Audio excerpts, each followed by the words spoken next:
அருவாகள் மட்டும்.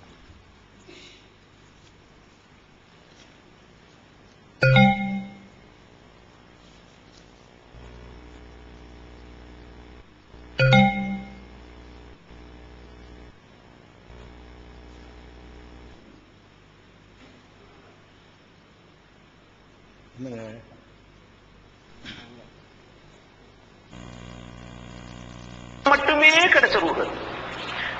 மனுஷன் தூங்கும் போது என்ன ஆகுதான், அந்த ஹைவானி ரூஹ் இருக்குதே, உயிர் உள்ள எல்லாரும், அது மட்டும்தான் மனுஷன்கிட்ட இருக்குதான். இன்னொரு ரூஹ் இருக்கு பாருங்க, அது பிரிஞ்சு போகுதான். பிரிஞ்சு எங்க போகுது? நல்ல மனுஷனா இருந்தா லௌஹ மஹ்ஃபூல் வரைக்கும் போகுதான். பின்னாடி சொல்றாங்க.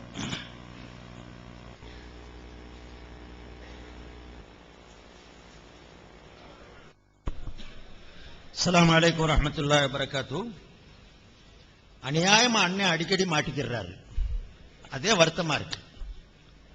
சொன்னே அபு யூசுப் ரஹ்மத்துல்லாஹுடைய மசலா லாஹிர் ரிவாயத்தில் எப்படி இருக்குது, உடனே அவர் சொல்லிட்டார், அது பதனிடப்பட முடியாதுங்கிற காரணத்தை தான் சொல்லியிருக்காரு தவிர அது சுத்தமாகாதுன்னு சொல்லல.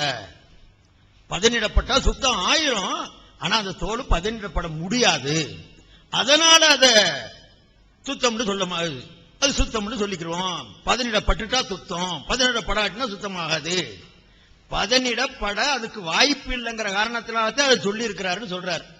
அடுக்கடுக்கா கறி இருக்கும், பிச்சுக்கிட்டு வரும், அதனால.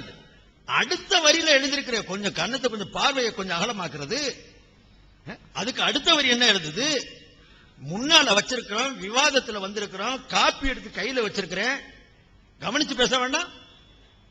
என்ன வருது அடுத்து?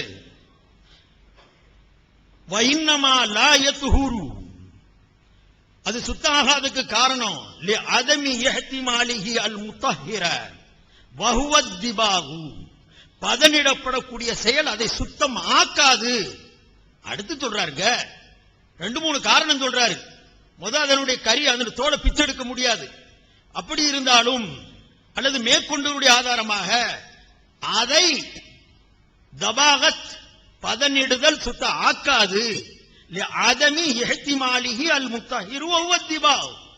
3வது காரணம் அவு لأن عينه نجس وجلده من عينه, பன்றி நஜிசுல் ஐனு, தோலும் அந்த நஜிசுல் ஐன்ல கட்டுப்பட்டது, அது சுத்தமாகிறதுக்கு சான்ஸே இல்லைங்கிறார். எது எதுலதான் போய் சொல்லுவீங்க? இப்படி இருக்கிற ஆளை வச்சு என்னன்னு நாங்க மார்க்க விளங்குறோம்? என்னை விடுங்க, நான் மார்க்கமே சொல்லல, மார்க்கத்தை எடுத்து சொல்றவன் தான். புதுசா வந்த இமாம் இந்த பாடா இருந்தா எங்க கதி என்னவாகும்? உங்களை பின்பற்றி சொர்க்கம் கிடைக்குமா, ஜன்னத்து கிடைக்குமா? பத்திரிக்கை வேணா ஜன்னத்து கிடைக்கும், ஜன்னத்துங்கிறது நினைச்சு கூட பார்க்க முடியாது. இப்படிப்பட்ட பிராடா இருந்துகிட்டு இப்பதான் சொல்றீங்க நாங்க மறைச்சு போட்டோம், ஆய் போய் நீங்க என்ன பது தப்பி குதிச்சீங்க. அதுக்கு அடுத்த வரியில இருக்குது, கொஞ்சம் முழுசா பார்த்துட்டாவது பேசுறது. அதுக்கு அல்லாம இந்த கட்டிங்ஸ் கேட்டுக்கங்க. அப்புறம் சொல்றாரு சாமுத்திரிக்கா இவரா தானா கட்டி விடுறாரு. இதுக்கெல்லாம் ரசூலுல்லாவுடைய இந்த திராட்சை பழம் மாதிரிங்கிறதெல்லாம் உதாரணமா கொண்டு சமாளிக்கிறாரு. சாமுத்திரிக்காங்கிறது ஒரு கலைங்க, இது நான் சொல்லல. ஜாலினூஸ் அல்லாமா இப்னு ஜௌசி தன்னுடைய நூல்ல எழுதியிருக்கிறாரு, லா யக்லு சிகருர் ராசி அல் பத்தத மின் தலாலத்தின் அலா ரதாஅத்தி ஹைஅத்தி திமாகி வைதா கசுரத்திர் ரக்பத்து தல்லத் அலா துஃபி திமாகி வ கில்லத்திஹி. அப்படி எழுதுறாருங்க. தலை சிறுசா இருந்துச்சுன்னா அவருடைய உருவ அமைப்புக்கு தகுந்த மாதிரி இல்லாம தலை ரொம்ப சிறுசா இருந்தா கொஞ்சம் அறிவு குறைவா இருக்கும் அறிவிக்கும். ஜாலினூஸை பத்தி நான் சொல்ல வேண்டியதில்லை, ஒரு பெரிய அறிஞர்கள் முன்னாள் இருந்த அறிஞர்கள் ஒருத்தர், அவர் நமக்கு ஆதாரம் ஆகாது. ஆனா கலைங்கிறத ஏத்துக்கிறோமா இல்லையா? அவர் சொல்றது இது ஒரு கலையாக இருந்துச்சு, அந்த கலையின் அடிப்படையில தலை சிறுசா இருந்தா அறிவு குறைவா இருக்கும் அப்படிங்கக்கூடிய அடுத்து நிறைய விளக்குறாரு. அரபி ஒழுங்கா படிக்கலங்க, நபாயிஸ்ல இருக்கிறதையா படிச்சிருந்தாலும் அவர் ஒழுங்கா சொல்லியிருப்பாரு. மடையன்கிறதுக்கு பல அங்க அடையாளங்களை சொல்லும் போது மஜாதா அரீதுல் கஃபா, பெடரி பெருத்தவன், தலையுடைய இந்த பின்பகுதி பெருசா இருந்துச்சுன்னா கொஞ்சம் அவன் அறிவு முட்டாளா இருப்பான். அரபு பழமொழியில அது ஃபேமஸ். அது இது இலக்கிய நயங்கள்ல இருக்குது, சொல்லப்பட்டிருக்குது, இல்லாத விஷயங்களை சொல்ல மாட்டாங்க. ஆக ஒரு அமைப்புடைய தன்மைகளை சொல்லி அதை எடுத்து எழுதிட்டாரு சொன்னா ஏத்தா ஏத்துக்கங்க, ஏத்துக்கிறாட்டி போங்க. அதை விட்டு போட்டு அவரை போட்டுக்கிட்டு தகுதி இல்ல, அவர் இதை சொல்லி போட்டாருன்னு சொல்றதுக்கு உங்களுக்கு தகுதி இல்லைங்கிறேன். அந்த தகுதி உங்கள்கிட்ட இல்ல. அதனால அதை நான் பதிவு செஞ்சுக்கிறேன். அடுத்து நபி ஸல்லல்லாஹு அலைஹி வஸல்லம் ஆகாதுன்னு சொல்லிட்டா கண்ணை மூடி விட்டு போட்டு போக வேண்டியதானே? தானாச்சத்த மிருகத்தோட ஒப்பிட்டு அந்த தோளோட ஒப்பிட்டு இதை ஹலாலாக்கி இது யாருக்கு சப்போர்ட்டா செய்றீங்க? நீங்க ஜட்டி போட்டு தொழுகலாங்கிறது யாருக்கு சப்போர்ட்? பன்றியுடைய விஷயத்தை இறங்கி வர்றதுக்கு யாருக்கு சப்போர்ட்? எனக்கு எங்கேயோ போகுது எண்ணங்கள், எங்கெங்கிருந்தோ மாறி மாறி வந்தேங்கிறீங்க. இனி எங்க மாறி போக போறீங்களோ அது தெரியல. இதுவா மார்க்கம்? இப்படியா மார்க்கம் சொல்றது? இந்த மாதிரி சொல்ற ஆளுக்கு பின்னால போகலாமா? சரி, இந்த தாடியுடைய விஷயத்தை கேளுங்க. என்ன செய்யறாங்கன்னா நீளத்தை தான் சொல்லுது அப்படின்னு சொல்றாங்க. இதை புரிந்து கொள்வதற்காக நபிகள் நாயகம் ஸல்லல்லாஹு அலைஹி வஸல்லம் அவர்கள் தலைமுடி சம்பந்தமாக, அதுவும் முடிதானே, அது சம்பந்தமாக இதே மாதிரி சொல்லை பயன்படுத்தி இருக்கிறார்கள். எப்படி பயன்படுத்துறாங்க?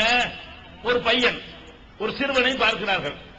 அவனுக்கு என்ன பண்ணிருக்குன்னு கேட்டா, முடியில ஒரு பகுதியை சிரைச்சிட்டு ஒரு பகுதியை வச்சிருக்கிறாங்க. இந்த குடுமி மாதிரி வைப்பாங்கல்ல, ஒரு பகுதியை முழுசா வலிச்சு விட்டுட்டு இன்னொரு பகுதியை வலிக்காம விட்டுருக்காங்க. இந்த மாதிரி ஒரு பையனை ரசூலுல்லாஹ் பாக்குறாங்க. பார்த்த உடனே இது என்னப்பா, என்ன இது அப்படின்னு கேட்டு சொன்னாங்க, இஹ்லிகு குல்லஹு அவித்ருக்கு குல்லஹு, வச்சா முழுமையா வை, விட்டா முழுமையா விடு அப்படின்னு சொல்லிட்டாங்க. அதாவது இவன் எப்படி இந்த பையன் வச்சிருக்கிறான், பாதி இடத்துல சிரைச்சி மலிச்சு விட்டு பாதி இடத்துல முடி வச்சிருக்கிறான். அப்ப ரசூலுல்லாஹ் என்ன சொல்றாங்கன்னா, வச்சா தலைமுடிய முழுமையா வைங்க. விளங்குதா? தாடியுடைய எவ்வளவு வைக்கணும், அதுக்கு எந்த அளவு இருக்கணும்னு சொன்னா ஹதீஸ்ல 5 விதமான வார்த்தையை ரசூலுல்லாஹ் பயன்படுத்துறாங்க ஸல்லல்லாஹு அலைஹி வஸல்லம். தாடியை பத்தி சொல்லும் பொழுது தாடியுடைய எப்படி வளர்க்கணுங்க கூடிய முறையை சொல்லி நபிகள் நாயகம் ஸல்லல்லாஹு அலைஹி வஸல்லம் புகாரி முஸ்லிம்ல இருக்கு, வஅஃபு அல்லுஹா புகாரில இருக்குது, வஃபிரு அல்லுஹா முஸ்லிம்ல இருக்குது, அர்ஹு அல்லுஹா இன்னொரு முஸ்லிம் ரிவாயத்தில் இருக்கு, அவுஃபு அல்லுஹா அர்ஜு அல்லுஹா. அவுஃபு, அர்ஜு, அர்ஹு, வஅஃபு, வஃபிரு 5 வார்த்தைகளை பயன்படுத்தி நபிகள் நாயகம் ஸல்லல்லாஹு அலைஹி வஸல்லம் சொல்றாங்க. இந்த 5 வார்த்தைக்கு என்ன அர்த்தம்? தாடியை அதனுடைய போங்குல வளர விடணும், தாடியை அதனுடைய போங்குல வளர விடணும். நீளத்துல தான் சொல்லுது. இவர் சொல்றாரு பரப்பளவுலையா, எங்கெல்லாம் தாடி வருதோ அங்க விட்டுறணுமா. நீளத்தை பத்தி அவங்கவுங்க வசதி. இந்த ஹதீஸ் எல்லாம் கண்ணுக்கு தெரியாது. புடிச்சுக்கிட்டாரு, ஒரு பையன் மொட்டை போட்டான், பாதி தலையை சிரைச்சான், பாதி தலையை வச்சிருந்தான். ரசூலுல்லாஹ் இங்க சொல்லிட்டாங்க, வச்சா முழுசா வை, சிரைச்சா முழுசா சிரை. இதுல இருந்து தெரியுது வச்சா என்ன, முழுசாவை. முழுசுன்னா பரப்பளவால முழுசாவை. அப்ப என்ன செய்யணும்? வச்சா முழுசா வை, வச்சா சிரைச்சு போடு அப்படி சொல்லணும். ஹதீஸ் நேரடியாக ஆதாரங்கள் இருக்கிற போது சின்ன பையன் மொட்டை அடிச்சதோட கொண்டு ஒப்பிட்டு பார்த்தா மசாலா சொல்றது இப்படியா சொன்னாங்க? ஒரு ஆளு பாம்பேல கேட்கிறாரு, நிலைப்பாடு என்ன தௌஹீத் ஜமாத்துடையன்னு கேட்கிறாரு. இமாமாக நினைச்சுதான் கேட்கிறாங்க, ஜனங்க எப்படித்தான் ஏத்துக்கிறான்னு தெரியல. அவர் கேட்கிறாங்க, தாடியுடைய வழக்கணுண்டு நீளமா வந்திருக்குது அப்படின்னா, இப்னு உமர் ரலியல்லாஹு அன்ஹு பத்தி ஹஜ்ஜில வந்திருக்குது. அவங்க ஒரு புடி கைப்பிடி வச்சுக்கிட்டு அதுக்கு மேல உள்ளதை கத்தரிப்பாங்கன்னு வருது. இப்னு உமர் ரசூலுல்லாஹ்வை பின்பற்றுறதுல பேர் பெற்றவர். அப்ப அவர் கட் பண்றாதுன்னா தாடியை கட் பண்ணலாங்கிறது தெரியுது, தேவைப்பட்டுருச்சு. இப்னு உமரும் வருவாரு, அவங்க வாப்பா உமரும் வருவாரு. தேவைப்படல விட்டுவாரு, வலது காலில் ஒரு ஓத, இடது காலில் ஒரு ஓத. சஹாபாக்களை என்ன பின்பற்றணும்னு அடிப்பாரு. அவங்களுக்கு என்ன ஞானம் இருந்துச்சா, கூரங்கிறது வழங்குச்சா, கடல்ல போயிருந்தாங்களா என்னைக்காவது, இந்த மாதிரி எல்லாம் பேச ஆரம்பிப்பார். இங்க இப்னு உமரை சொல்லிட்டாரு வெட்டலாம்ங்கிறதுக்கு. ஆனா அங்க இன்னொன்னு இருக்குது, ஒரு பிடிக்கு மேல வெட்டலான்னு தானே இருக்குது. அந்த பிடியை சொல்லணுமா இல்லையா? இல்லாட்டி இங்க பிடிபட்டு போயிட்டீங்களே, இப்ப இந்த பிடியை சொல்லணுமா இல்லையா? மாசாத அளவு குபகத்தின்னு சொல்ல போது வெட்டினாங்கிற அளவுக்கு ஆதாரம் எடுத்துக்கிட்டீங்க. ஒரு பிடிக்கு மேல கூடியதை விட்டுட்டீங்க. தனக்கு தேவையான நேரத்தில் இப்னு உமரை கூப்பிட்டுக்கிட்டீங்க. தான் குறைக்கிறதுக்காக வேண்டி இப்னு உமரை விட்டுட்டீங்க.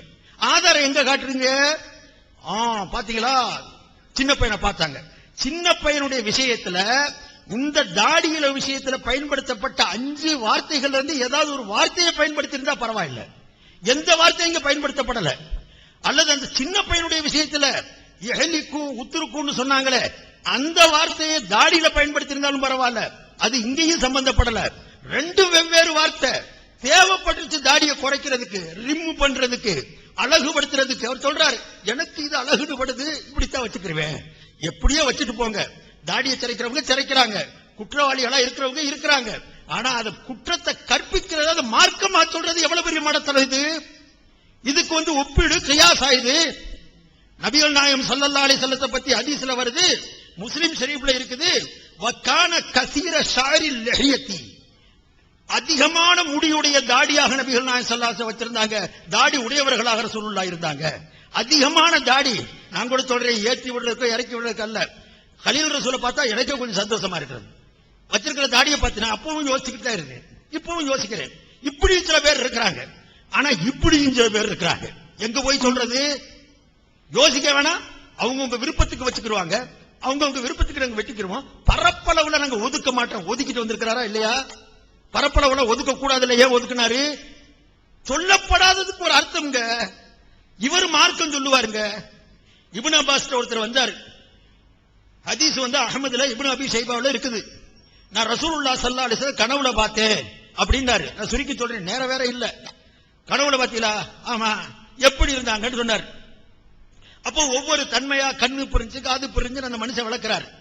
விளக்கிட்டு கது மலஅத் லஹியத்துஹு மின் ஹாதிஹி இலா ஹாதிஹி ஹத்தா காதத் தம்லஉ நஹரஹு. நபியுடைய தாடி முடி இங்க இருந்து இங்க வரைக்கும் வளர்ந்துருச்சு. எது வரைக்கும் சொன்ன அந்த காரை எலும்பு மறைக்கிற வரைக்கும் இருந்துச்சு. ஸல்லல்லாஹு அலைஹி வஸல்லம் தாடி எடுத்து சொல்றாரு.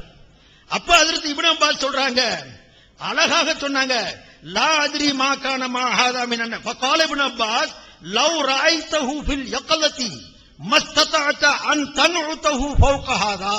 நீ கனவுல ரசூலுல்லாஹ்வை பார்த்த, உறுப்புகளுடைய அடையாளங்கள் சொன்ன, தாடி எவ்வளவு அம்சமாக எடுத்து காட்டின, நீ நேரடியாக ரசூலுல்லாஹ்வை பார்த்தா இதை விட அதிகமா நீ சொல்லி இருக்க மாட்ட. அப்ப நீ கனவுல பார்த்தது உண்மையாவே பார்த்திருக்கிறீங்க. அப்படித்தான் தாடி ரசூலுல்லாஹ்வுக்கு இருந்துச்சு. நபி வழிங்கிறீங்க, சுன்னாங்கிறீங்க, குர்ஆன் ஹதீஸ்ங்கிறீங்க. நாங்க தான் ஹதீஸுக்கு என்னமோ ஒட்டுமொத்த வாடகைக்கு எடுத்திருக்கிறோம், குத்தகைக்கு எடுத்திருக்கிறோங்கிறீங்க. இப்போ எங்களை எல்லாம் பார்த்தா விதுவத்துங்கிறீங்க. மார்க்கம் பூரா என்னமோ யாரையும் இமாம் அபூ ஹனீஃபா அல்லாஹ்வை ஆக்கிக்கிட்டதா குற்றம் சாட்டுறீங்க. இங்க இந்த வல்லலா இருக்குதே. தாடியுடைய விஷயத்துல பையனுக்கு சொன்ன எனக்கு ஒரு பெரிய சந்தோஷம். இவர் ஏதாவது ஒப்பிட்டு பாக்குறதுக்கு தலைக்கு மீது தாடிக்கு மேல போய் பார்த்துட்டாரு. தாடிக்கு கீழே கீழே பார்த்திருந்தாருன்னா இன்னும் வம்பா போயிருக்கும். ஏன்டா அதுல 40 நாளைக்கு ஒரு தடவை சிறைக்கணும் ரசூலுல்லாஹ் சொல்லியிருக்கிறாங்க. அந்த ஹதீஸை பார்த்திருந்தா அப்படி ஒரு சட்டம் சொல்லியிருப்பாரு.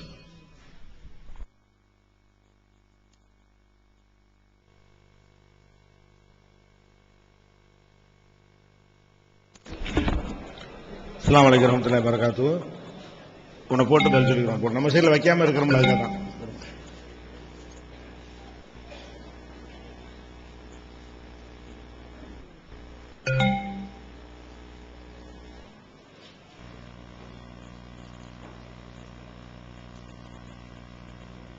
மட்டுமே கிடைச்ச ரூஹ். மனுஷன் தூங்கும் போது என்ன ஆகுதான், அந்த ஹைவானி ரூஹ் இருக்குதே, உயிர் உள்ள எல்லாரும், அது மட்டும்தான் மனுஷன்ட்ட இருக்குதான். இன்னொரு ரூஹ் இருக்கு பாருங்க, அது பிரிஞ்சு போகுதான். பிரிஞ்சு எங்க போகுது? நல்ல மனுஷனா இருந்தா லௌஹ மஹ்ஃபூல் வரைக்கும் போகுதான். கெட்ட மனுஷனா இருந்தா இந்த கண்ட இடத்துக்கு போயிடும், போகக்கூடாத இடத்துக்குலாம் போயிடும். நல்ல ரூஹாக இருந்தால் எங்க போவோம்? லௌஹ மஹ்ஃபூல பார்க்குதான். இவருடைய முன்னோர்கள் இறந்து போயிருப்பாங்களே, அந்த ரூஹல் எங்கேயா வருமா? பாப்பா இந்த பார்க்கல வா, 2 பேரும் சந்திச்சுக்கிறோம், நான் பேசுறேன் பாருங்க. அது மாதிரி அந்த ரூஹல் எதிர்பார்க்குமா? இந்த ரூஹும் போய் பேசு, கலந்து பேசி அங்கே முடிவுகளை சொல்லப்படுதான். இன்னது நடக்க போகுது, இன்னும் நடக்குதா இல்லையா? நாட்டுல எத்தனையோ நடந்ததை சொல்லுது, நடக்கிறத சொல்லுது, நடந்து போன காரியங்களையும் சொல்லுது, நடக்க போறதையும் சொல்லுது. அது பொய்ன்னு சொன்னா நடந்துச்சு, 4 நாளைக்கு பிறகு நடக்குதுன்னு சொன்னது நடந்துச்சே இல்லையா? அப்ப ரூஹுகள் உலகத்தில் இருக்கக்கூடியவருடைய ரூஹும், அங்கே மறுமையில் இறந்து போய் அங்கே கபரிலே போயிருக்கக்கூடிய ரூஹுகளும் உலகத்திலேயே இருக்கும் போதே சந்தித்துக் கொள்கிறது. எங்கே சந்திக்கிறது? தூங்கக்கூடிய மனிதனிடத்தில் இருக்கக்கூடிய ரூஹ ரப்பானி பிரிந்து செல்கிறது. இறந்து போனவுடைய ரூஹும் ஒரு இடத்துல இருக்கிற எந்த இடம் நம்ம சொல்ல முடியாது, அது போய் பார்த்தா தான் தெரியும். இங்கே தெரியாது. ஆலா இல்லியின் குர்ஆன்ல வருது, ஹதீஸ்ல வருது. ஒரு இடம் இருக்குது, நல்லவர்கள் சேரக்கூடிய இடம் இருக்கு. இங்க எப்படி நம்ம ஒரு இடத்த முடிவு செஞ்சுக்கிறோமா இல்லையா, கோட்டை மஸ்ஜிதுல இருக்குது அல்லது குவைத் மஸ்ஜிதுல சேருங்கன்னு சொல்றது மாதிரி அவங்களுக்கு எல்லாம் ஒரு இடத்தை நிர்ணயிச்சிருக்கிறான். இந்த ரூஹும் அந்த ரூஹும் கலந்து பேசுது, கலந்து பேசி பல விஷயங்களை பரிமாறிக்கிறாங்க, அவங்க சொல்லியும் கொடுக்கறாங்க. ஹதீஸ்ல வருது, ஹதீஸ்ல வருது இந்த மாதிரி நிகழ்வுகள்லாம் நடந்ததாக நபிகள் நாயகம் ஸல்லல்லாஹு அலைஹி வஸல்லம் சொல்லி காட்டினாங்க. அப்ப கேட்டீங்க, இங்க உள்ள நம்ம ரூஹுகளும் இறந்து போன ரூஹுகளும் மாநாடு போடுதான், மசூரா பண்ணுதான், முடிவுகள்லாம் எடுக்கிறாங்களாம். அதனால கரெக்டா சொல்றாங்க, பாக்குற அனுபவத்துல பாக்குறமே. ஹதீஸ்ல வருதுங்கிறார். அதாவது ஹதீஸ்ல வந்து அபூ ஹனீஃபா விஷயமா சில விஷயம் சொன்னோம்ல, அவரை தான் கேட்கணும் முடியாது, ரூஹா போய் கேட்டுன்னு சொல்ல வேண்டியானே. அபூ ஹனீஃபா சொன்னது இந்த மாதிரி தப்பா சொல்லியிருக்காரு, அது அபூ ஹனீஃபா போய் கேட்கணும். இப்ப எப்படி அவர்கிட்ட கேட்கறது நீங்கல்ல, உங்க ரூஹ அனுப்பிவிட்டு அபூ ஹனீஃபா கேட்டு வந்து பதில் சொல்ல வேண்டியானே. என்ன இப்ப ரசூல் ஸல்லல்லாஹு அலைஹி வஸல்லம் வந்து ரூஹெல்லாம் போய் சந்திச்சு மாநாடு போடுகிறது, முடிவு எடுக்கிறது ரசூலுல்லாஹ் சொன்னாங்கன்னு சொல்லியிருக்கிறீங்களே, எங்க ரசூல் ஸல்லல்லாஹு சொன்னாங்க? அப்ப நபிகள் நாயகம் ஸல்லல்லாஹு அலைஹி வஸல்லம் சொன்னதாகவும் என்ன செய்யறாரு, நிறைய இட்டு கட்டுறாரு. அதனால நாம வெறும் பதில சொல்லிட்டீங்க, சரி போட முடியாம போயிட்டு இருக்கிறது, போட்டு பதில் ரெண்டா தான் பிரிக்க போறேன், போடுறது பதில். நம்ம ஒன்று வைக்கணும்ல, அவருக்கு எதிரா அவர் சொல்றதுக்கு கவுண்டரா என்னுடைய டைம் போகக்கூடாது. சரி அதை போட்டேன், அது பதில் சொல்ல வேண்டும். ரசூலுல்லாஹ் மேல இட்டு கட்டுற விஷயம் சாதாரண விஷயம் கிடையாது. அடுத்து என்ன பிரச்சனைன்னு கேட்டா, இந்த அந்த அபூ யூசுப் மேட்டர் மறுபடியும் வர்றாரு. இன்னமும் நேர்மை இல்லை. இஹாபுங்கிறதுக்கு அர்த்தம் செஞ்சதுனால டாபிக், இஹாபுங்கிறதுக்கு என்ன அர்த்தம் செஞ்சதுங்கிற டாபிக், இஹாபுல இதெல்லாம் அடங்குதுன்னு தெளிவாகி போச்சு. அதுல யார்ட்டையும் கருத்து வேறுபாடு இல்லை. அப்ப இஹாபுங்கிற விஷயத்தை வைத்து நீங்க சொன்னது சரிதான், நான் தான் வந்து தவறா சொல்லிட்டேன்னு சொல்லணுமா இல்லையா? அதுக்கு எதிராக ஏதாவது காட்டினார் இது வரைக்கும்? இஹாபுங்கிற சொல்லல அடங்காது, மூணைத்தான் குறிக்கும். நீ எப்படி பன்றி சேரும்ட அப்படின்றாரு. மூணை குறிக்காது, எல்லாத்தையும் தான் குறிக்கும். பன்றியும் தான் குறிக்கும், அது சுத்தம் இல்லைங்கிறதுனால குறிக்காதுன்னு பல பேர் சொல்லியிருக்கிறாங்க. அபூ யூசுப் அதையும் மாற்றி சொல்லியிருக்காரு, இஹாபுல அதுவும் அடங்கும். இதை நான் சொன்னேன். இவர் நேர்மையான ஆள, அதுக்கு பின்னாடி பார்க்கணும்னு ஒரு டைலாக் விடுறாரு. நேர்மையா முதல் நீங்க உங்க அளவுக்குள்ள நேர்மையை சொல்லுவீங்க, ஒத்துக்கிட்ட நேர்மைக்கு வருவோம். இது நீங்க மறுக்கல இல்ல, இஹாபுக்கு அந்த அர்த்தம் இருக்கு, நீங்க மறுக்கல. அர்த்தம் இருக்கிற அடிப்படையில் நான் ஒரு ஆர்டிக்கல் எழுதியிருக்கிறேன், அது மார்க்கம் சொல்ல தகுதி இல்லாதவனா? அர்த்தம் இருக்குங்கிற அடிப்படையில் எழுதி இருந்தும் அதை போய் மனமுரண்ட ஒரு பாயிண்டாக பேசக்கூடிய காரணத்தினால நீங்க மார்க்கம் சொல்ல தகுதி இல்லாதா? ஆச்சா, அடுத்து என்ன? அதுக்கு பின்னாடி பாத்தீங்களா, அதுக்கு பின்னாடி என்ன இருக்கு? அதுக்கு பின்னாடி என்ன இருக்கு? எதுக்கு தேவையா? ஒரு கிதாபுல அதுக்கு ஒண்ணு இருந்து அதுக்கு பின்னாடி ஒண்ணு, அதுக்கு பின்னாடி ஒண்ணு, அதுக்கு பின்னாடி ஒண்ணு இருக்குதான் செய்யும். தேவையானதான் எடுத்து சொல்லுவோம். ஒரு 2 வரி மட்டும் தான் ஒரு கிதாபுல இருக்கு. 2 வரியை காட்டினா எது தேவையோ அதை காட்டுவோம். அதுக்கு பின்னாடி 1000 இருக்கத்தான் செய்யும். அதுக்கு பின்னாடி என்ன? அதுக்கு பின்னாடி மறைச்சிட்டோம்னா அப்ப 1.5 மணி வாசி காட்ட அவசியம் கிடையாது. அதுக்கு பின்னாடி உங்களுக்கு என்ன பாயிண்ட் இருக்கு? ஒரு பாயிண்ட் கிடையாது. என்ன பாயிண்ட்? அபூ யூசுஃபுடைய மேட்டரை பொறுத்த வரைக்கும் அவர் என்ன செய்யறாரு, அவருடைய அறிவிப்பு என்ன இருக்குன்னா, அதாவது யத்துஹுரு பித்திபாகி ஐலன், பன்றியும் பாடம் செய்தால் சுத்தமாகிவிடும் இந்த அபூ யூசுப் சொல்லிட்டாங்க. இதுதான் அவருடைய கருத்து. அதே மாதிரி ஒஃபி லாஹிர் ரிவாயத்தி, அவர் லாஹிர் ரிவாயத்தில் அதுக்கு என்ன அர்த்தம் வழங்க? லாஹிர் ரிவாயத்து பாத்தின் ரிவாயத் வழங்கலது, அவங்க தான் சொல்லணும், வேண்டியது. அவருடைய இன்னொரு அறிவிப்புல லாயகத்தமிழ் தபாங்கிறார், அது பாடம் பண்ணுவதை ஏற்றுக்கொள்ளாது அப்படிங்கிறார். இதுதான் அபூ யூசுஃபுடைய விஷயம். அவர் ஏன் ஏற்றுக்கொள்ளாதுன்னு சொன்னாரு என்பதற்கு விளக்கம் கொடுக்கிறாங்க சில ஆட்கள். அது இதுக்காக இருக்கலாம் அல்ல இதுக்காக இருக்கலாம். அவரே சொன்னா இப்படின்னு சொல்ல மாட்டாரு. என்ன சொல்றாங்க? இன்னமா லாயத்துஹுரு, ஏன் அது சுத்தமாகாது என்றால், லாயத்துஹுரு நல்லா கவனிங்க, லாயத்துஹுருன்னு சொல்றாரு. லாயத்துஹுருன்னா யாரு லாயத்துஹுருன்னு சொன்னா? அபூ யூசுஃபா? சுத்தமாக லாயத்துஹுருன்னா சுத்தமாகாது. சுத்தமாகாது என்று யார் சொன்னார்களோ அவங்களுக்குள்ள காரணம் தான் அதுல சொல்லப்படும். அபூ யூசுப் தான் சுத்தமாகும்னு சொல்லியிருக்கிறாரு. சுத்தமாகும்ங்கிறதுக்குரிய காரணம் இதுல இல்ல. என்ன சொல்லப்படுதுன்னா, இன்னமா லாயத்துஹுரு, அது ஏன் சுத்தமாகாது என்றால், அப்ப யாருடைய கருத்துக்குள்ள காரணம் இது? சுத்தம் ஆகாதுன்னு அதிகமான பேர் ஹனபி மதத்துல சொன்னாங்களே, அபூ யூசுப் தவிர, அவங்க சார்பில் உள்ள காரணம். ஏன் சுத்தமாகாது என்றால் அதுக்கு 2 காரணம் சொல்றாரு. அது பாடம் செய்வதை ஏற்றுக்கொள்ளாது, அதனால் சுத்தமாகாது. அல்ல ஐன் நஜிஸாக இருக்கிறது, அதனால் சுத்தமாகாது. 2 காரணத்தை வைத்து சுத்தமாகாது என்று சொல்கிறார்கள். இவர் சுத்தமாகும் கருத்துக்காரர்கள். ஏத்துக்கொள்ளாதுன்னு சொன்னாரு தவிர எத்துகுருன்னு சொல்றாரு இவரு. அது லா எத்துகுருன்னு சொல்றதுக்குரிய காரணம் தூய்மையாகும் என்பதற்குரிய காரணம் இது பொருந்துமா? அவருடைய ரிவாயத்தில் வரக்கூடிய தூய்மையாகும் ஒரு வார்த்தை. இன்னொன்னு அது பாடம் பண்ணுவதை ஏற்றுக்கொள்ளாது, பாடம் பண்ணுவதை ஏற்றுக்கொள்ற தன்மை அதில் இல்லை. இதான் ரெண்டு விஷயம் அவற்றில் உள்ள ரிவாயத். சுத்தமாகாதுன்னு சொல்லுவவங்களுக்கு காரணம் சொல்றாங்க. சுத்தமாகாதுங்கிற கூட இகாபுல அடங்காதுன்னு காரணம் சொல்லலங்க. இகாபுல அடங்கும் காரணம் சொல்றாங்க. ஒருவேளை அதுவும் சுத்தமா தான் ஆகும், அதுல தகுதி இல்லாதனால சுத்தமாகாதுன்னு சொல்லியிருப்பாங்க. சுத்தமாகாது என்று சொன்னவர்கள் அந்த தோலுக்கு அந்த தன்மை இல்லாதனால சொல்லியிருப்பாங்க, அல்லது நஜிசு தான் காரணம் அடிச்சு கூட சொல்லல. அவங்க கூட ரெண்டு காரணத்துக்காக சுத்தமாக சொல்லாங்கன்னு சொல்லியிருக்கிறாங்க. அப்ப இதுல எத்தனை இருட்டடிப்பதுல ஒரு நேர்மை வேணாம். இகாபுக்கு இப்படி போட்டு அடிச்சமே ஒண்ணுமே இல்லாம புசுன்னு போச்சே. எல்லாரும் கருத்துப்படி இகாபுல அடங்கத்தானே செய்யுது, அடங்கிட்டு தானே பன்றிய தனியா வேற காரணம் சொல்லி அவங்க நீக்கிறாங்க ஒருத்தர். அப்ப பல பேர் நீக்கிறாங்க, அபியூஸ் அதையும் மறுக்கிறாரு. அப்ப எந்த ஒரு நேர்மையும் இல்லாம ஏதாவது ஒரு சின்ன ஒரு துணுக்கு வச்சு சம்பந்தம் இல்லாத எடுத்து போடுறான்னு விளங்குது. என்னத்தை நீங்க சொன்னாலும் இகாபுக்கு என்ன அர்த்தம் அது மட்டும் பதில் சொல்லுங்க எனக்கு. இகாபுக்கு அந்த அர்த்தம் உண்டா இல்லையா? நீங்க சொன்னீங்க நகவி லோகவி சொன்னார், அதுதான் கரெக்டா இது கரெக்டா சொல்லுங்க, அதை நம்ம பாத்துக்கிறோம். அடுத்த என்னன்னு கேட்டா ஜாலி நியூஸ் ஒருத்தர் மறுபடியும் சண்டைக்கு தான் இழுத்து விடுறாரு. உங்களை தான் நான் என்ன பண்றது, உங்களோட சண்டைக்கு இழுத்து விடுறாரு. ஜாலி நியூஸ் ஒருத்தர் இருந்தாராம், அவர் பெரிய விஞ்ஞானியா மருத்துவராம். அவர் எழுதியிருக்கிறான், என்ன இருக்காரு, மண்டை சின்னதா இருந்தா மூளை குறையும் காட்டும் அப்படின்னு எழுதிட்டாரு. அப்ப நான் மறுபடியும் கன்ஃபார்ம் பண்றாரு. என்ன கன்ஃபார்ம் பண்றாரு, சின்ன மண்டாளுக்கெல்லாம் மடை எங்கேன்றாரு.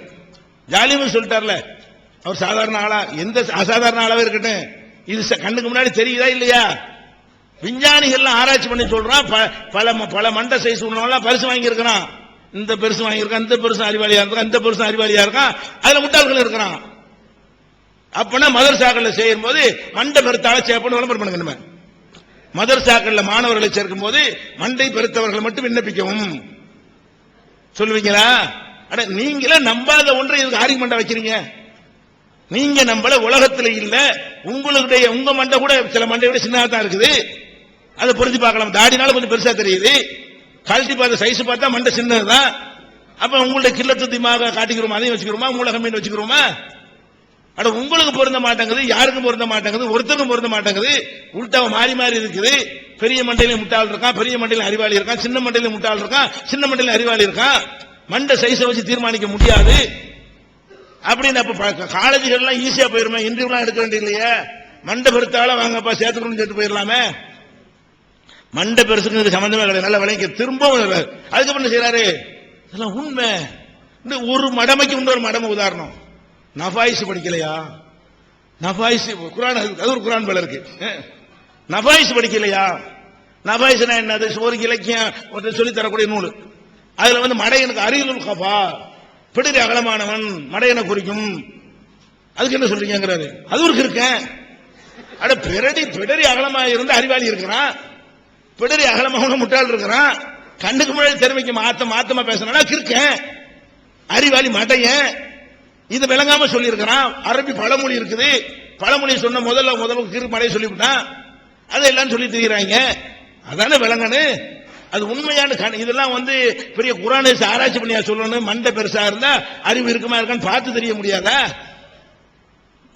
பிடரி அகலமா இருந்தா அவன் எப்படி இருக்கான்னு 4 பேர் இருக்கிறாள் அளந்து பார்ப்போமா? இப்ப பிடரி அகலமா இருக்கிற ஆளை மீட்டர் வச்சு அளந்து பார்த்துட்டு இப்ப முடிவு பண்ணி பார்த்துருவோமா, செக் பண்ணிடுவோமா? பிடரி அகலமா உள்ளவன் மடையை நீங்க சொல்ல தயாரா? இப்ப டெஸ்ட் பண்ணிடுவோம். பிடரி அகலமா உள்ளவன் மடையை நீங்க சொல்ல தயார்னு சொல்றது வார்த்தை வைங்க. மறுபடியும் உடம்புடைய ஹில்கத்தை வச்சுக்கிட்டே நீங்க அவமானப்படுத்துறீங்க, உடம்புடைய தோற்றத்தை வச்சுக்கிட்டே மனிதனை எடை போட்டு கேவலப்படுத்துறீங்க. ஒரு ஃபிக்ஹ்ல கிறுக்குத்தனமா எழுதிட்டான்னு சொன்னா அது கிறுக்குத்தனமா எழுதிட்டான்னு சொல்லுங்க. ஏன் உங்களுக்கு வெக்கமா இருக்கு? பதில் வரமாட்டேங்குது.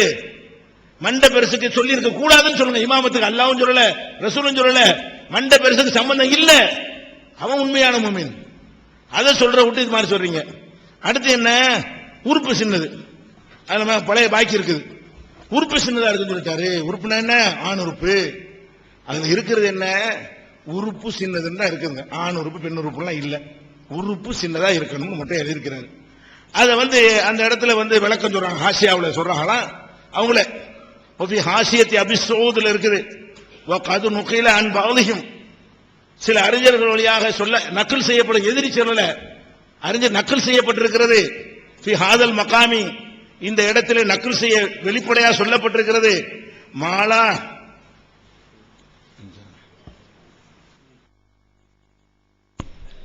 அஸ்ஸலாமு அலைக்கும் வரஹ்மத்துல்லாஹ். அருமை சகோதரர்களே, இஹாப் என்று நான் சொல்லிட்டேன்ல, அது மத்த தோளுக்கு சொல்லலாம்னு நான் சொல்லிட்டேன்ல, நான் இருக்கிறத தானே சொன்னேன். நான் உங்களுக்கு என்ன சொன்னேன்?